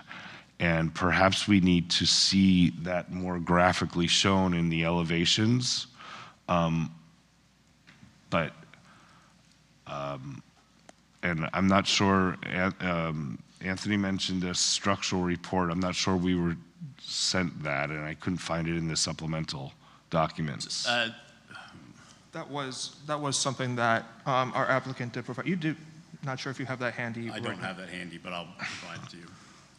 As a Christian, I thought sometimes that's something that's required for this level of demolition.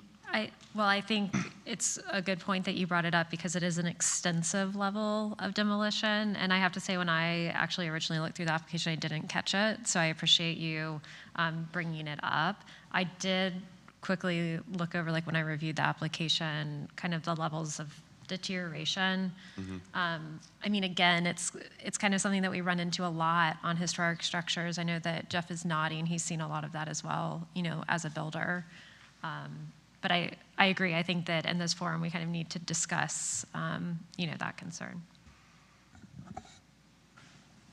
So back to your question, though, when it's a full demolition, it's something that we tend to require because this is I guess that's my other point. Is partial. I don't want to demolish the house.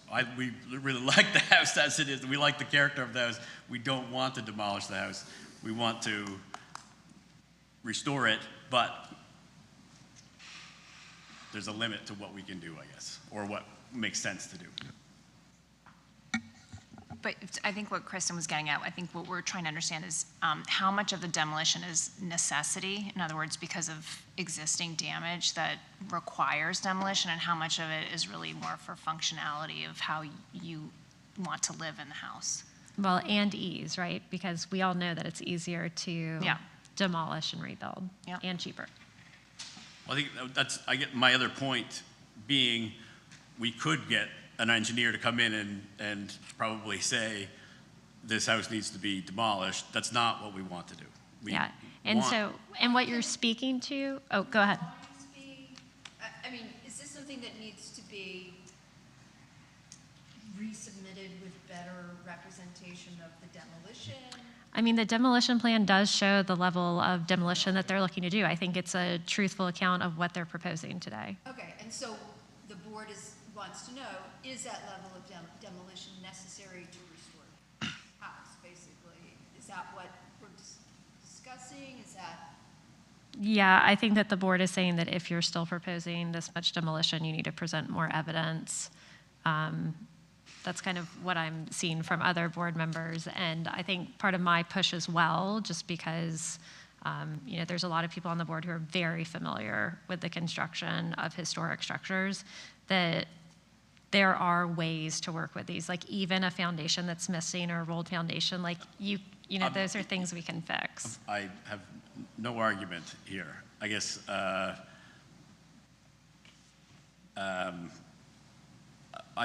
trying to find out what, so we've obviously proposed an addition to the house. Whether or not that involves more demolition or less demolition, is that addition something that you guys are, because we can do that within the confines of the structure that is there if we, I guess. Let's talk about the design and not the level of demolition, right? Correct. Okay. So I think we can move on to, I think we're still on questions and we haven't even, asked about public comment. So maybe quickly, if there are any other questions, or we'll go ahead and take public comment and then move into executive session. I just have one quick question for you before you go. This is your forever home, or a home that you intend to be there for a long time. What is, I'm not an architect, but design I'm familiar with. I don't know if this is my forever home. I don't know how happy I would be if my staircase is at the very rear of my home. You're doing a lot of work in that location. Perhaps there's a way to embellish that, kind of flip it around. And also your second floor plan, you're missing a wall for your hallway. Yeah. So it's your forever home. It looks like you're going to need some more stuff design-wise, and the other team will help out for that. If that is important to you to keep the staircase in the rear, great. It's just a forever home.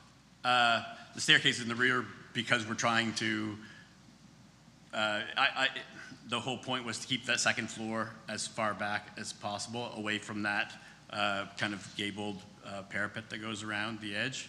So we kept the staircase in the back for that purpose. Awesome. If you're happy with it, I'm just pointing out, if it was mine, I would not like that.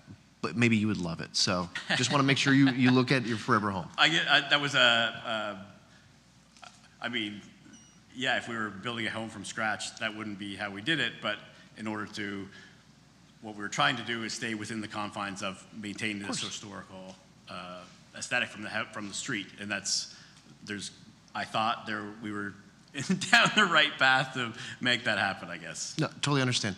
It looks like you're going to be rebuilding it anyway, so this is why I wanted to bring it on up. Yeah. Okay, so I think now we will see if there is any public comment. We do not have any comment cards for the case. Okay, seeing none. I mean, you were just up here, but do you need any kind of rebuttal? Okay, so we'll move into executive session. Why don't we, because we've discussed like the level of demolition, can we just talk for a moment about the massing, the two-story massing, which is pushed back from the primary facade, or any other design-related questions before we move into the level of demolition?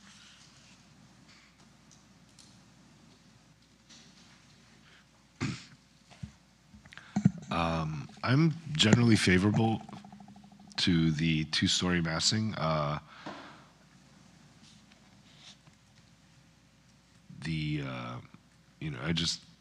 The front window openings from existing to proposed seems an enlargement.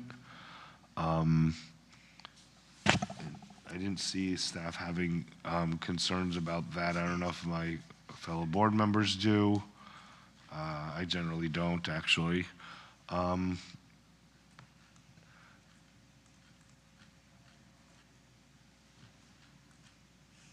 No, my biggest concern was understanding the extent of what is new construction versus what was existing. And once I understood it, it kind of was like, well, freed up a lot more room. You don't have to play in those lines anymore and have that stairwell so awkwardly tucked. Like you're kind of just saving the front facade. So just save the front facade. I don't know. I'm so conditioned from my place of employment about demolition of more than 50% of any facade is trouble. So I immediately start with the demolition plans, and that's where I see Jordan nodding. So when I see that much demolition, I get very scared because I feel like I missed something.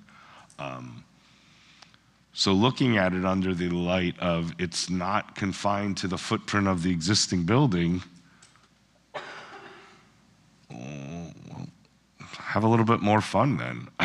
I don't know. Or keep more of it. Or keep more of it. I don't really know what to tell you.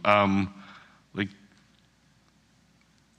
you're keeping the one setback, because I guess that's maybe non-conforming. I don't know how much of it you have to keep. I don't know. Now I'm rambling.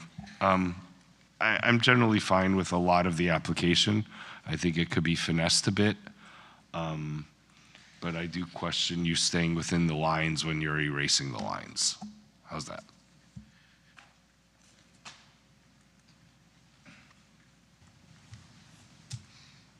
No, I think the massing works.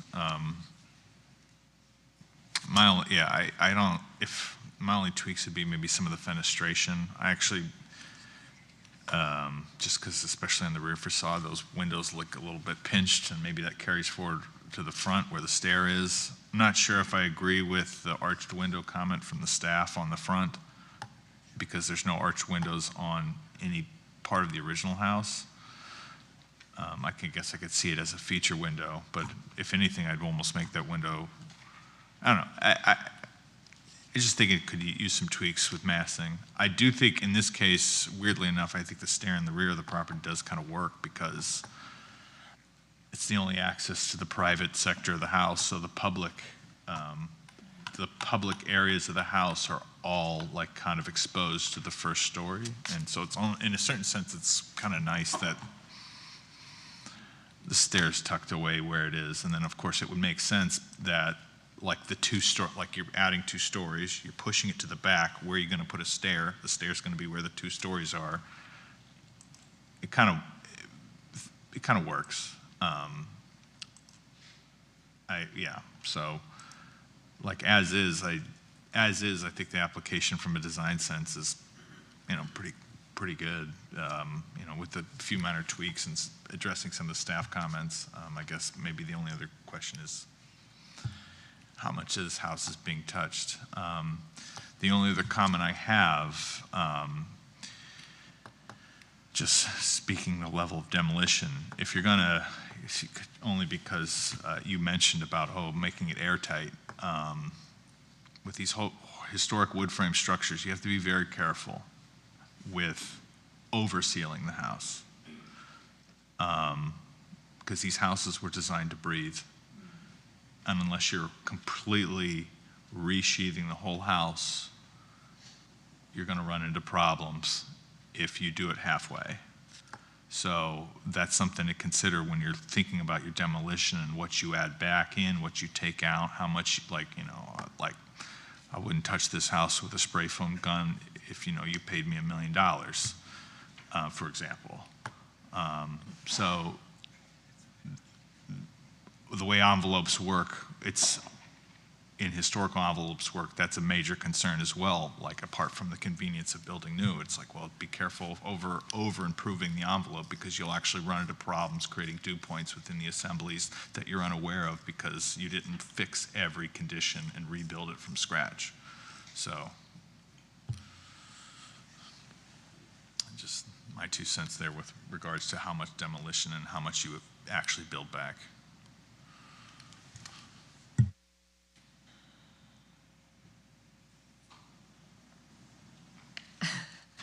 That was a deep dive into the building envelope, and I think it's a really nuanced question about like how you choose to allow the building to operate that you should discuss with the MEP engineer as well. Because there's nuances to that conversation, which I'm not going to get into. I do like that you're addressing some of the inappropriate alterations that were done around the mid-century, like getting those off the structure that have no business being there feels like a breath of fresh air for the building. I do like the arched window that staff is recommending, because I do think that that's very typical of this style of structure when you start adding a second story, and I think that it kind of breaks up that really like standardized window configuration, and historically there would have been a little bit more whimsy to it. I agree with the step back massing, and really my primary concern for this is that as a contributing structure, we should keep the contributing structure more wholly. I second that. I would really like to see more of the original home restored.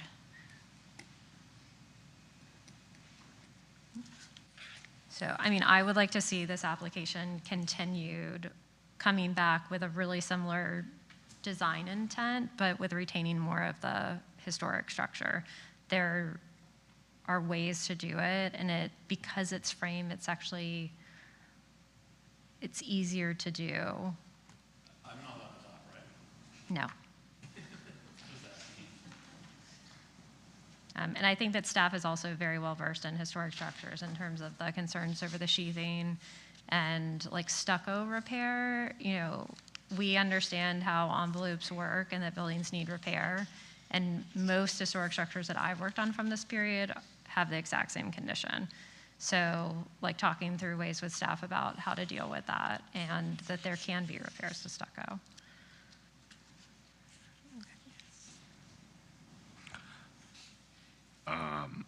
I'm ready to make a motion for the application.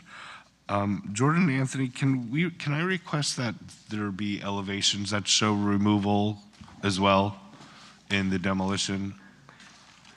So it's graphically showing that? Yeah, we'll do plan and elevation and like a red poche showing what's being removed, and if necessary, we could ask why certain sections are, is this convenient? Is this destroyed? We'll get some specifications. And then your team can have this in 2 weeks, a turnaround?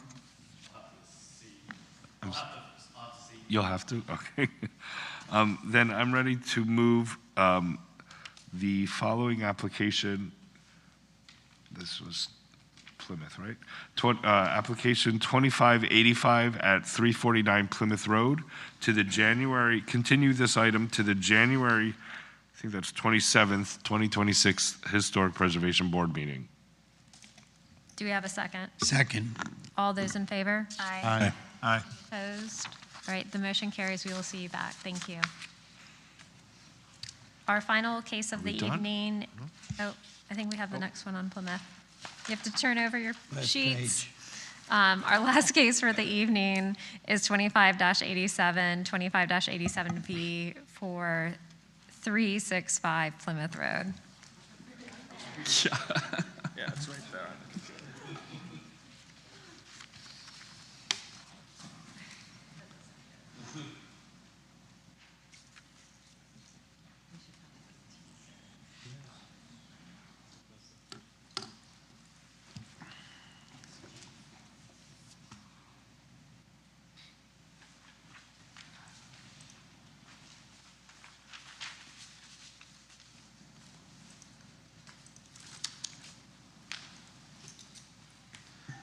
Good evening, Board.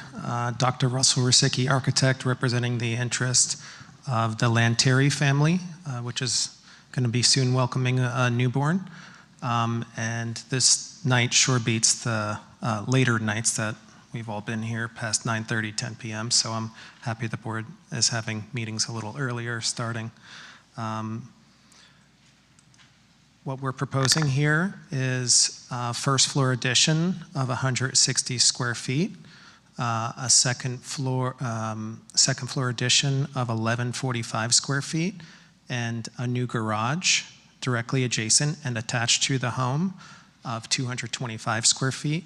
There's two parts to this application. There's the COA, and then there's the variance request, which I'll go into describing shortly. So this is within the historically contributing Bel Air district. This is a Mission Revival home built in 1926 in the SF14-C2. We'll start off with existing photos of the front facade and an angular view at the entry and the gate adjacent. This is pictures of the rear yard with synthetic grass and a new pool that was put in. Here's more photos of the side yards. What you're seeing on the right is a photo of a fence that is adjacent to the house. The lot line there, or the setback there, is 5 feet, so we'll refer to that shortly. And on the other side, there's a larger setback. Starting with the zoning analysis. Specific to the side yard setback requirements, we're required to have a 15-foot combined side yard setback. Existing west setback is 5 feet. Proposed garage setback is 7.3 feet for a proposed reduction of cumulative side yard setbacks of 2.7 feet or 2 feet 9 inches at the garage only, which is a single-story element. In looking at the site plan, the driveway kind of stays within its current location, so to speak, with a slight shift towards the home, so as to align with the proposed one-story garage. The second story sets back and jogs with similar rhythm and characteristics of the original historic structure. Our addition primarily stacks over existing historically contributing portions of the home, which is on the east and west side. And at the rear, the delineation would be where there's a proposed covered loggia. The existing wall there is also the existing wall is being maintained where the loggia is adjacent to the home. At the northeast side, we've broken open a portion of the existing residence so as to expand for living space so that you can have a living room directly adjacent to a loggia, which is adjacent to a kitchen. It makes for better function and flow in the floor plan of this house. I do just want to point out that obviously this is a 50-foot wide lot. I think we all know the complexities of smaller width lots and what kind of goes with that.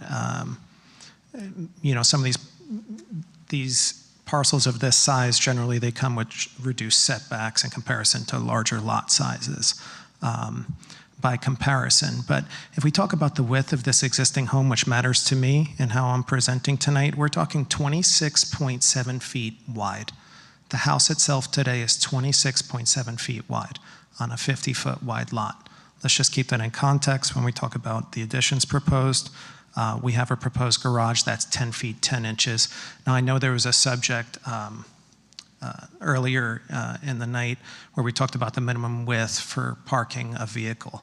I think the 10-foot parking stalls are generally decided to be the code minimum standard in larger parking lots for the instance that when you have cars side by side, you're sharing the space of where the door opens up, right? Vehicles are about 6 feet wide. If we think about the interior space of a garage that may be otherwise needed, it would have to be at least 10 feet, right? 6 feet, leaving 2 feet on each side.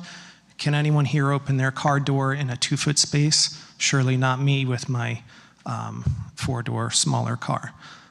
So getting in and out of a vehicle with something that's 10 feet wide, I would say would be quite impossible unless you were parked offset within the garage, kind of requiring you to squiggle in and then straighten out.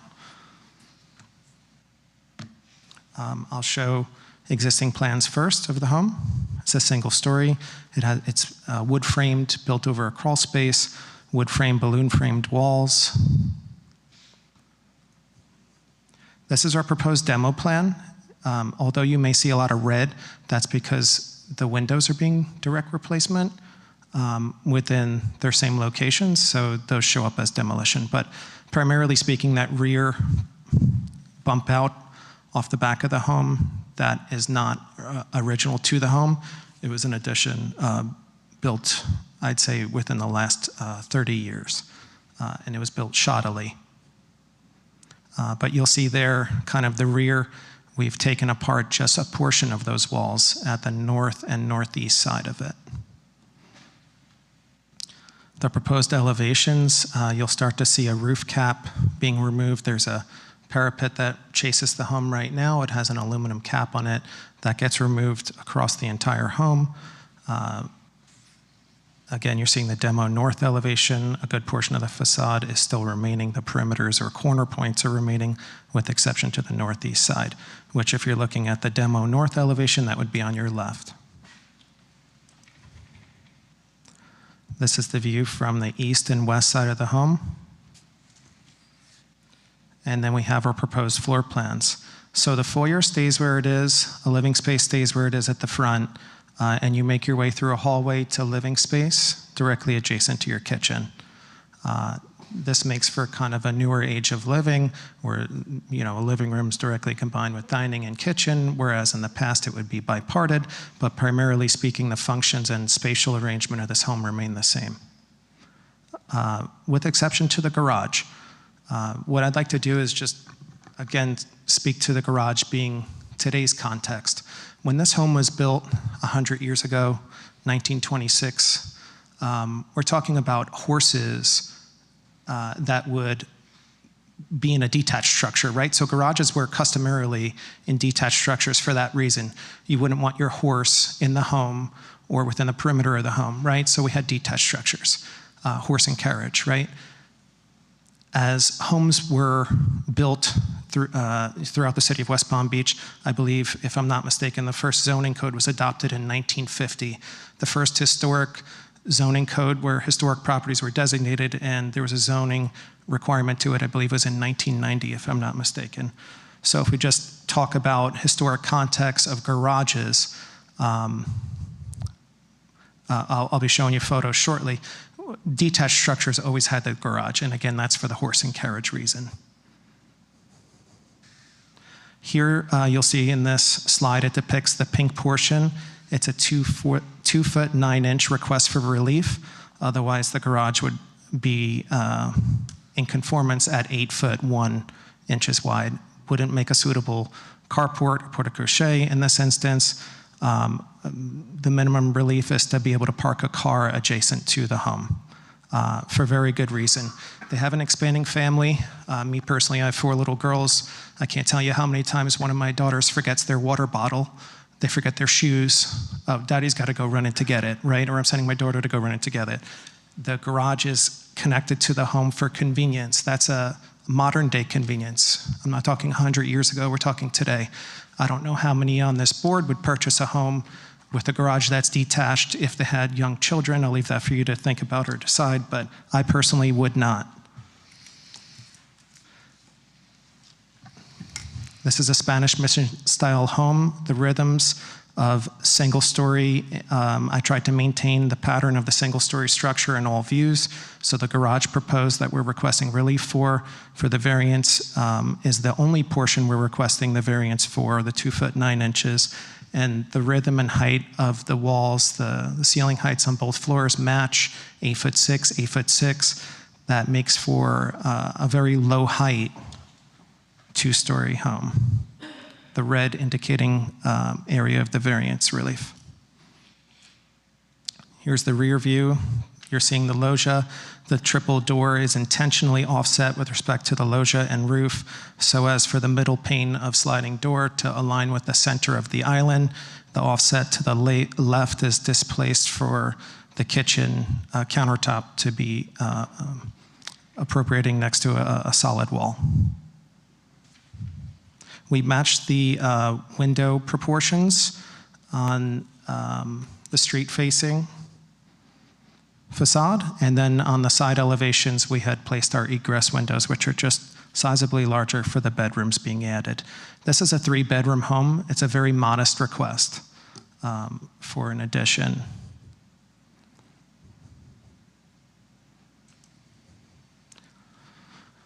Again, the side elevation, existing versus proposed, depicting single-story elements throughout.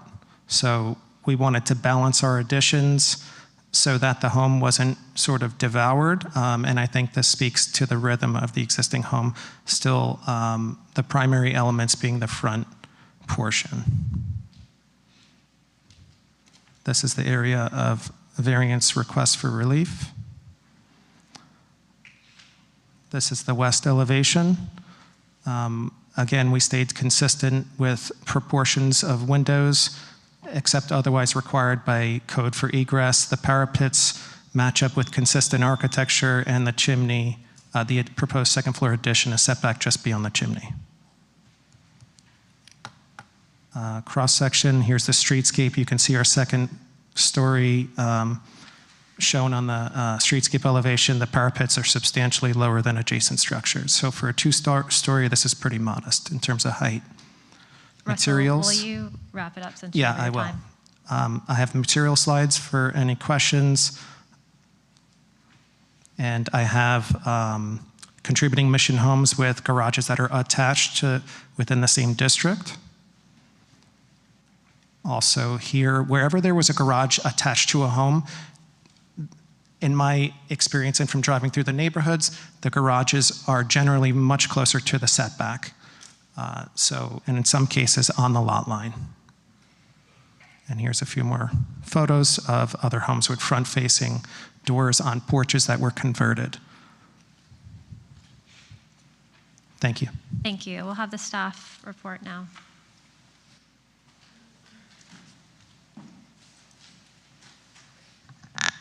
It's a party on Plymouth tonight.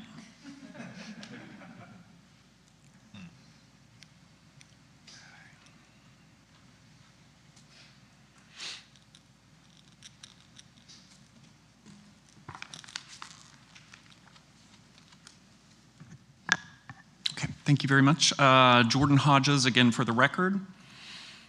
So this is a two-part request like we've seen previously tonight. It's a certificate of appropriateness for exterior alterations for ground and second floor additions and a variance from that cumulative side yard setback.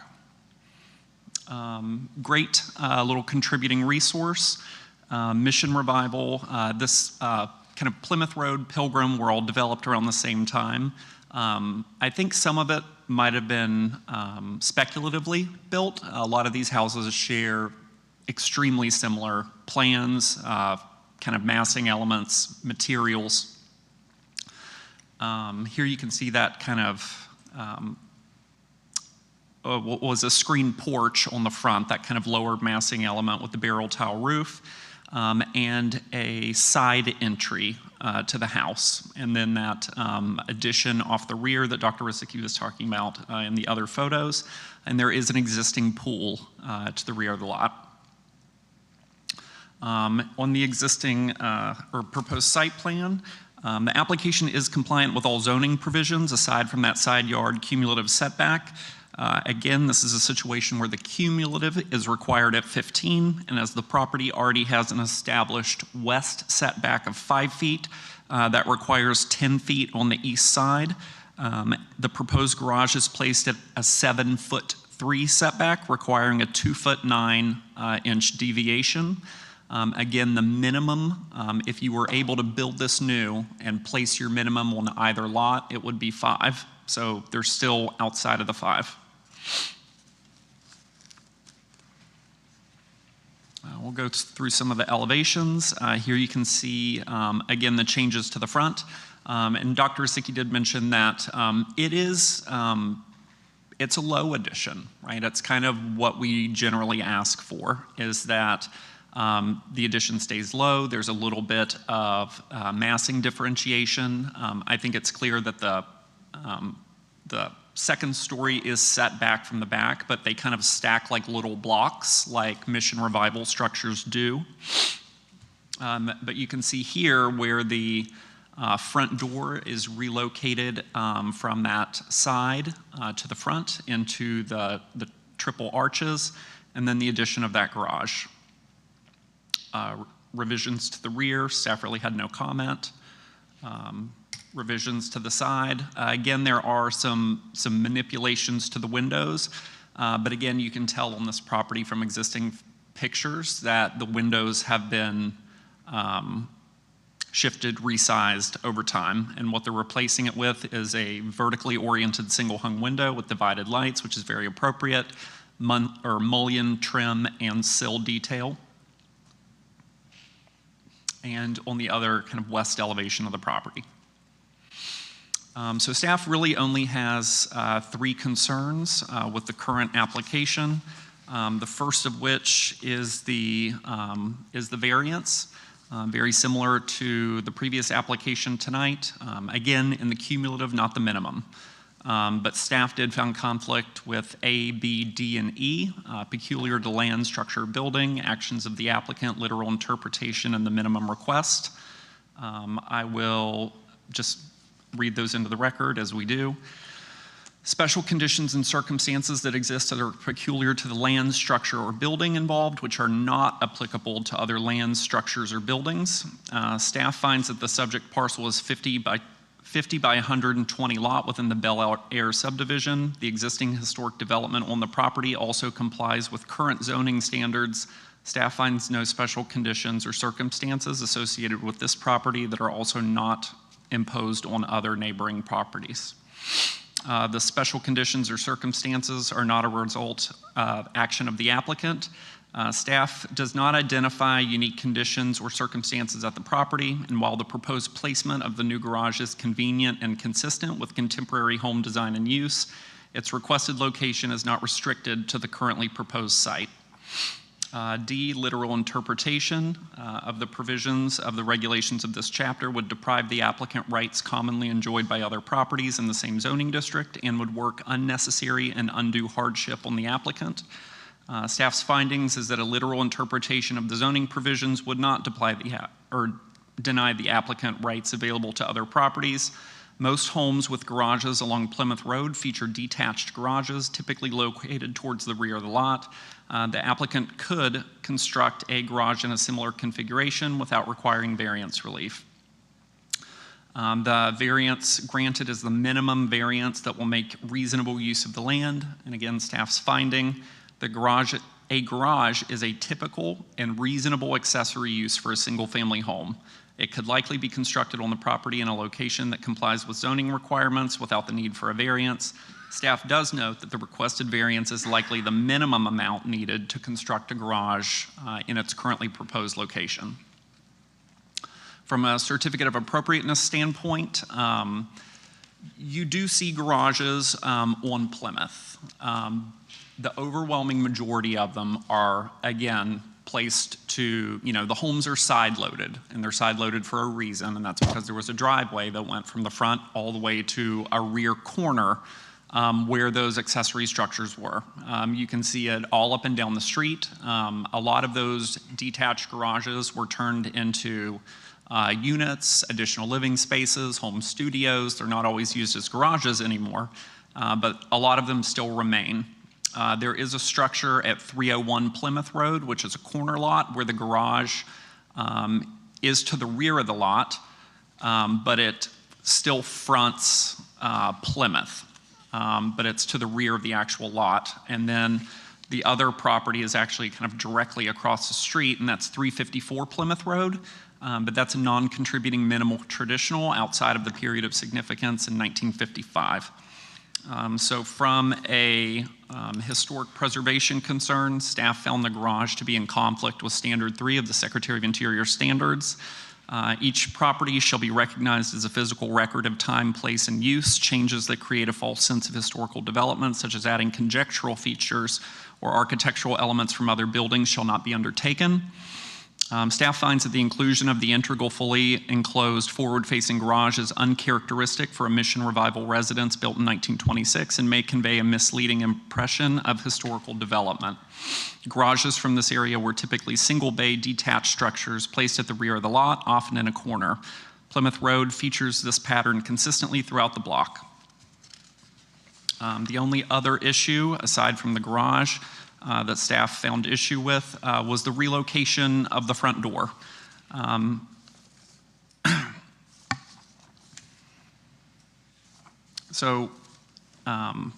Like I said, we think that a lot of these structures share common characteristics, and while front doors are generally on the front of the property, when you go down Plymouth Road and do a survey of all of these little Mission Revival structures, there are a ton with little side entries leading to little one-story elements. A lot of them are under a different roof line, just like the subject property, right? So it's kind of a character-defining element of these Mission Revival homes along Plymouth Road.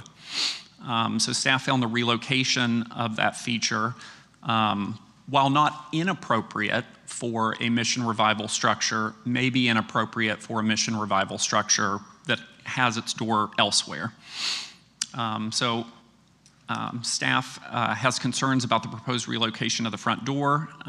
Again, a survey of the block shows that the contributing Mission Revival structures at 315, 16, 319, 332, 34, 39, 40, 43, 48, 50, and 65 Plymouth Roads all maintain these side entry porches. It is a distinctive and character-defining feature of Mission Revival homes along Plymouth Road. The street was developed as a new neighborhood between 1925 and 30, with many of these homes likely constructed as speculative development, resulting in shared characteristics, materials, and layouts. And again, those properties with the side entry doors. Staff did find the application completely in compliance with the additional criteria that deals predominantly with roof shape, massing, window sizes, et cetera.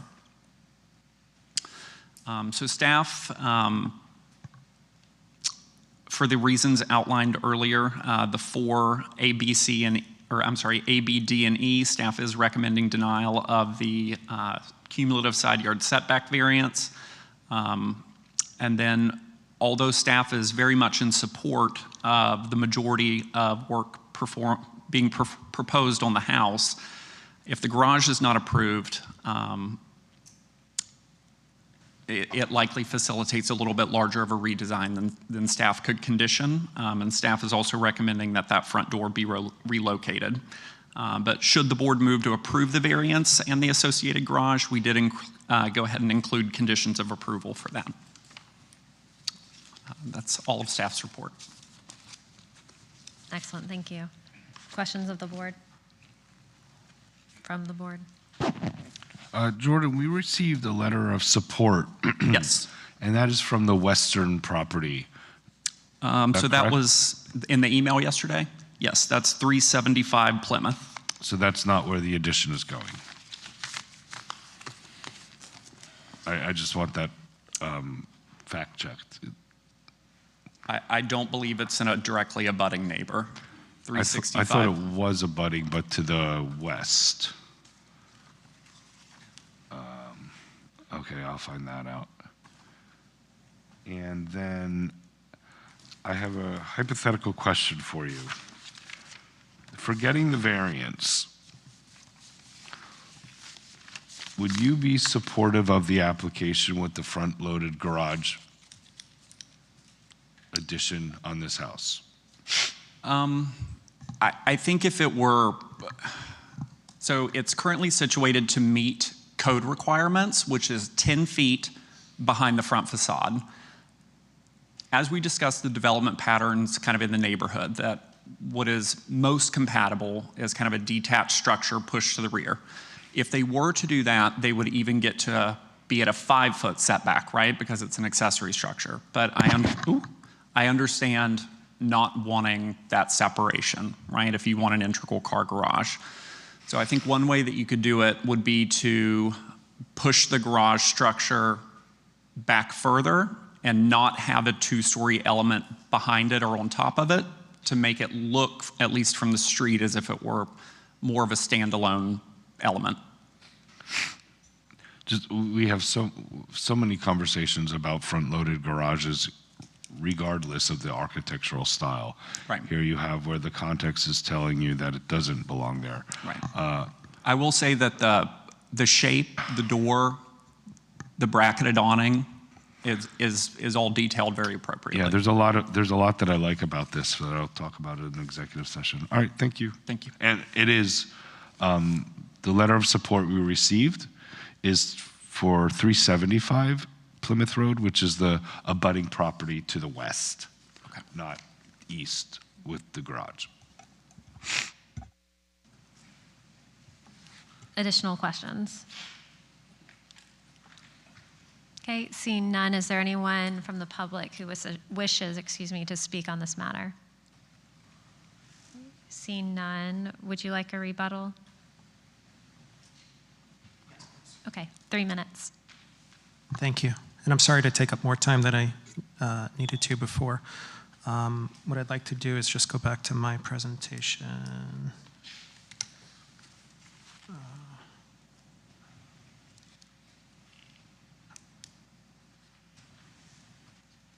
Okay, and I know Jordan did a wonderful job with this research as usual. I would just like to point out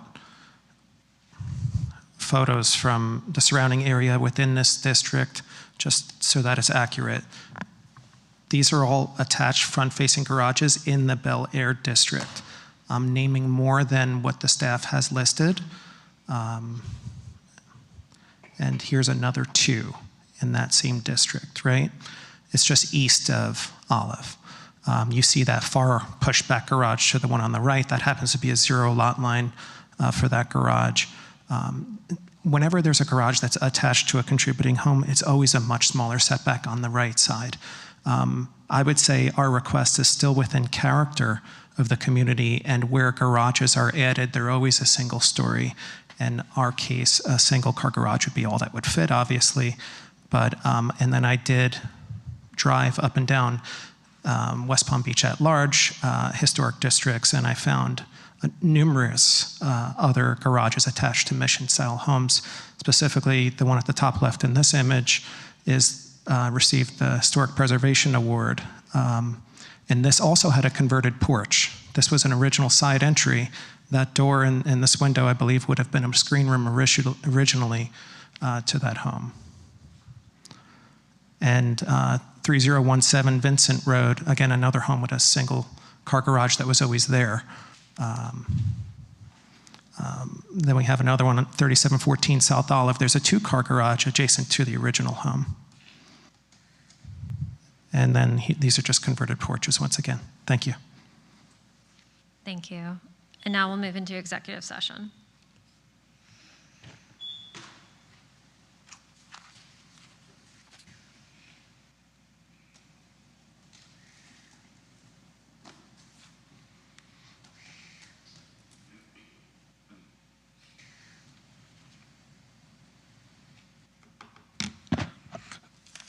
So I find this application very different than the previous application with the seeking a similar variance to allow for auto and a second floor addition on top. So I'm stating that because my view may be I may seem inconsistent.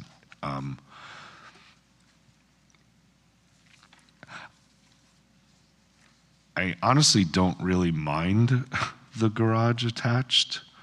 I don't know if I want it pushed back much further from the house. So I'll give it the attachedness, but perhaps push it back further away, which would then be able to keep that front-loaded, side-loaded entry door. Because right now, the garage would be kind of in conflict with that. So that's kind of where I'm going with my temperature gauge, but I don't want to ruffle any feathers with our front-loaded garage stance that we critically review. And I like the fact that the second floor addition is compliant with the setback. I think that was a very wise decision from the architect and the client.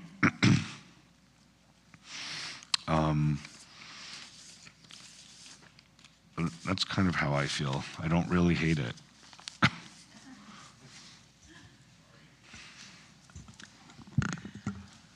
I think I agree with maybe a little nuance. I actually really appreciate Jordan's analysis of the neighborhood because I walk down this street very frequently, 2 or 3 times a week. And from the side-loaded front porch and the detached garage, I think are kind of critical to the nature of the street. I agree, Caleb. And I would see conceding one, but not both. Because I kind of get the garage issue, and I do think the architect has been sensitive on how it gets placed. I do want to push it back. I think Plymouth and Pilgrim, have really well-defined front yards that feel personal and inviting.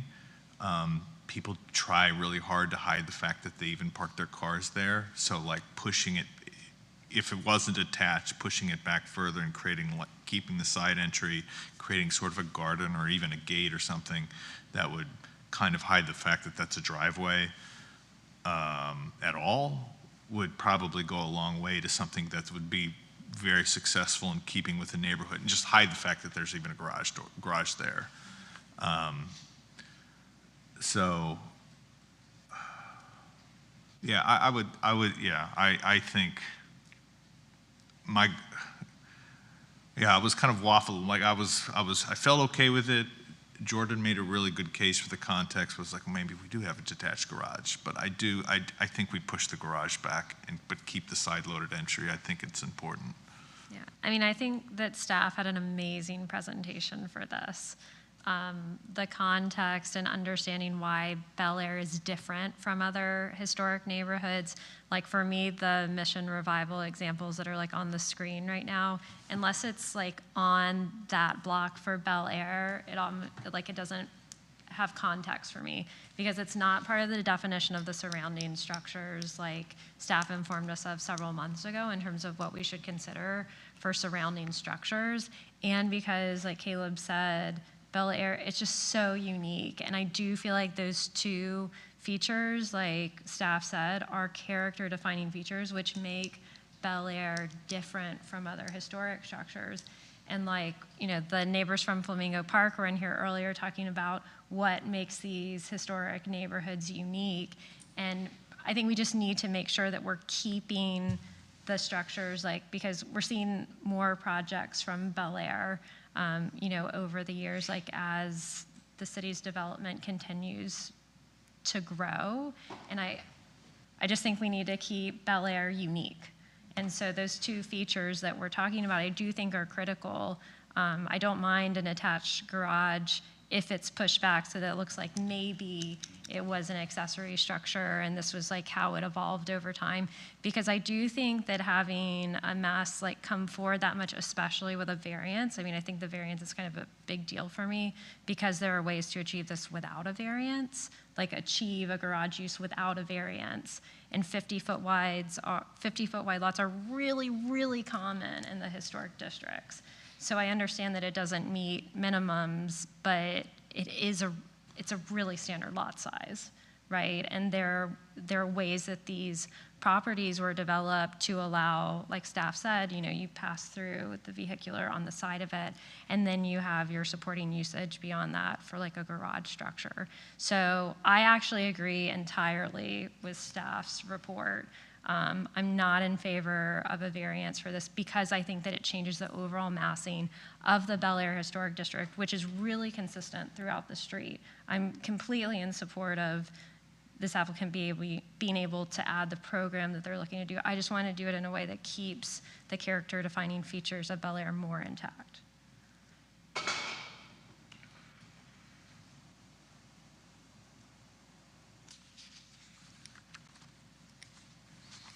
Anyone else care to weigh in? I totally agree with you. Excellent.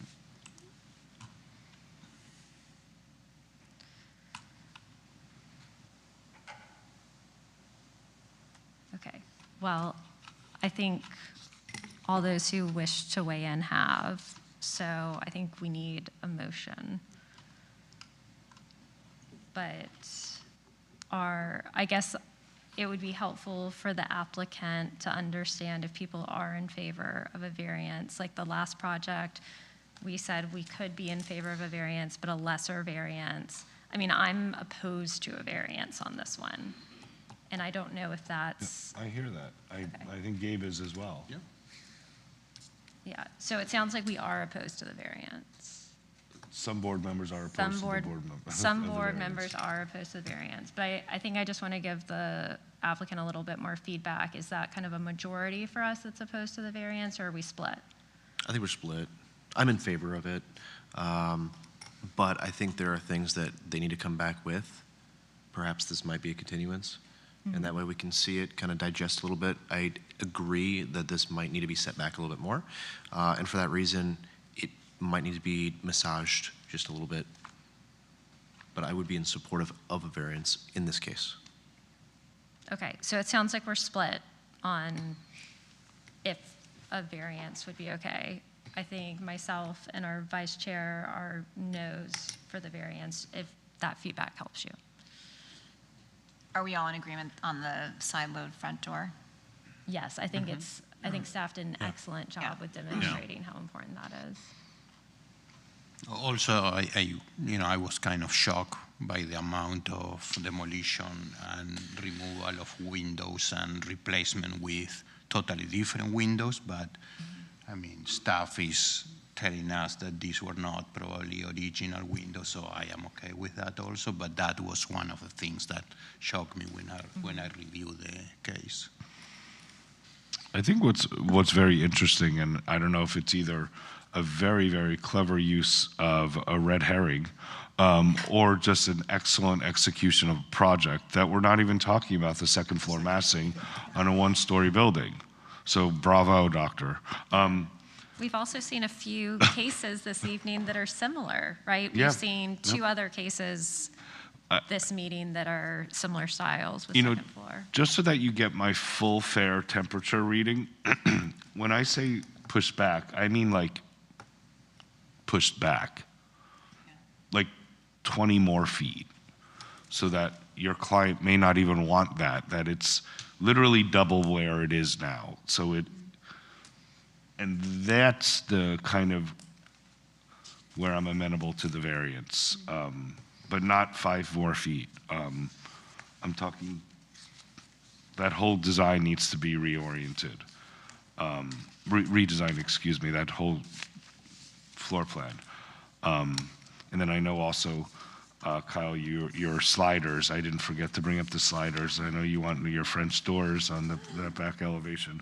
But perhaps one of the nay to the variances would like to do a motion and see if that ends it there. Yeah, can I also add one thing? The $1 million that Caleb would not be paid to do blown insulation is listed as a green building standard. What, say again? They're looking for a special exception using green building standards, and one of the things they're looking to do in there is use blown insulation. I just wanted to point it out. Good, yeah. Well, wait, you mean spray, wait, when you say blown or spray foam? Is that what you mean by blown?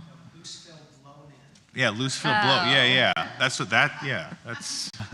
I misread that then. Yeah, no, that'd be great. Thank you for the clarification. Okay, so let's just erase that in the minutes. Fun to bring up again, though. So I think we are ready for a motion. Okay, I move to continue case 25-87 and 87B to the month of January 27th. If you can make it, you can postpone it to February 24th. Okay, we have a motion. Do we have a second? Second. Oh, second. All those in favor? Aye. Aye. Any opposed? All right, the motion carries. We'll see you back. Thank you.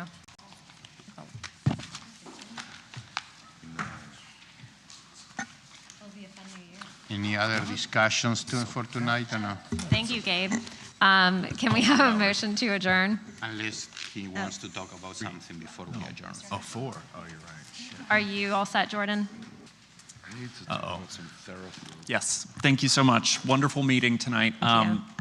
January, I think we're probably getting 11 to 12 new items, plus the 5 or 6 that were deferred tonight, so it'll be a big meeting as well. But otherwise, great meeting. Thank you. May we have a motion to adjourn? I move to adjourn the meeting. Second by someone?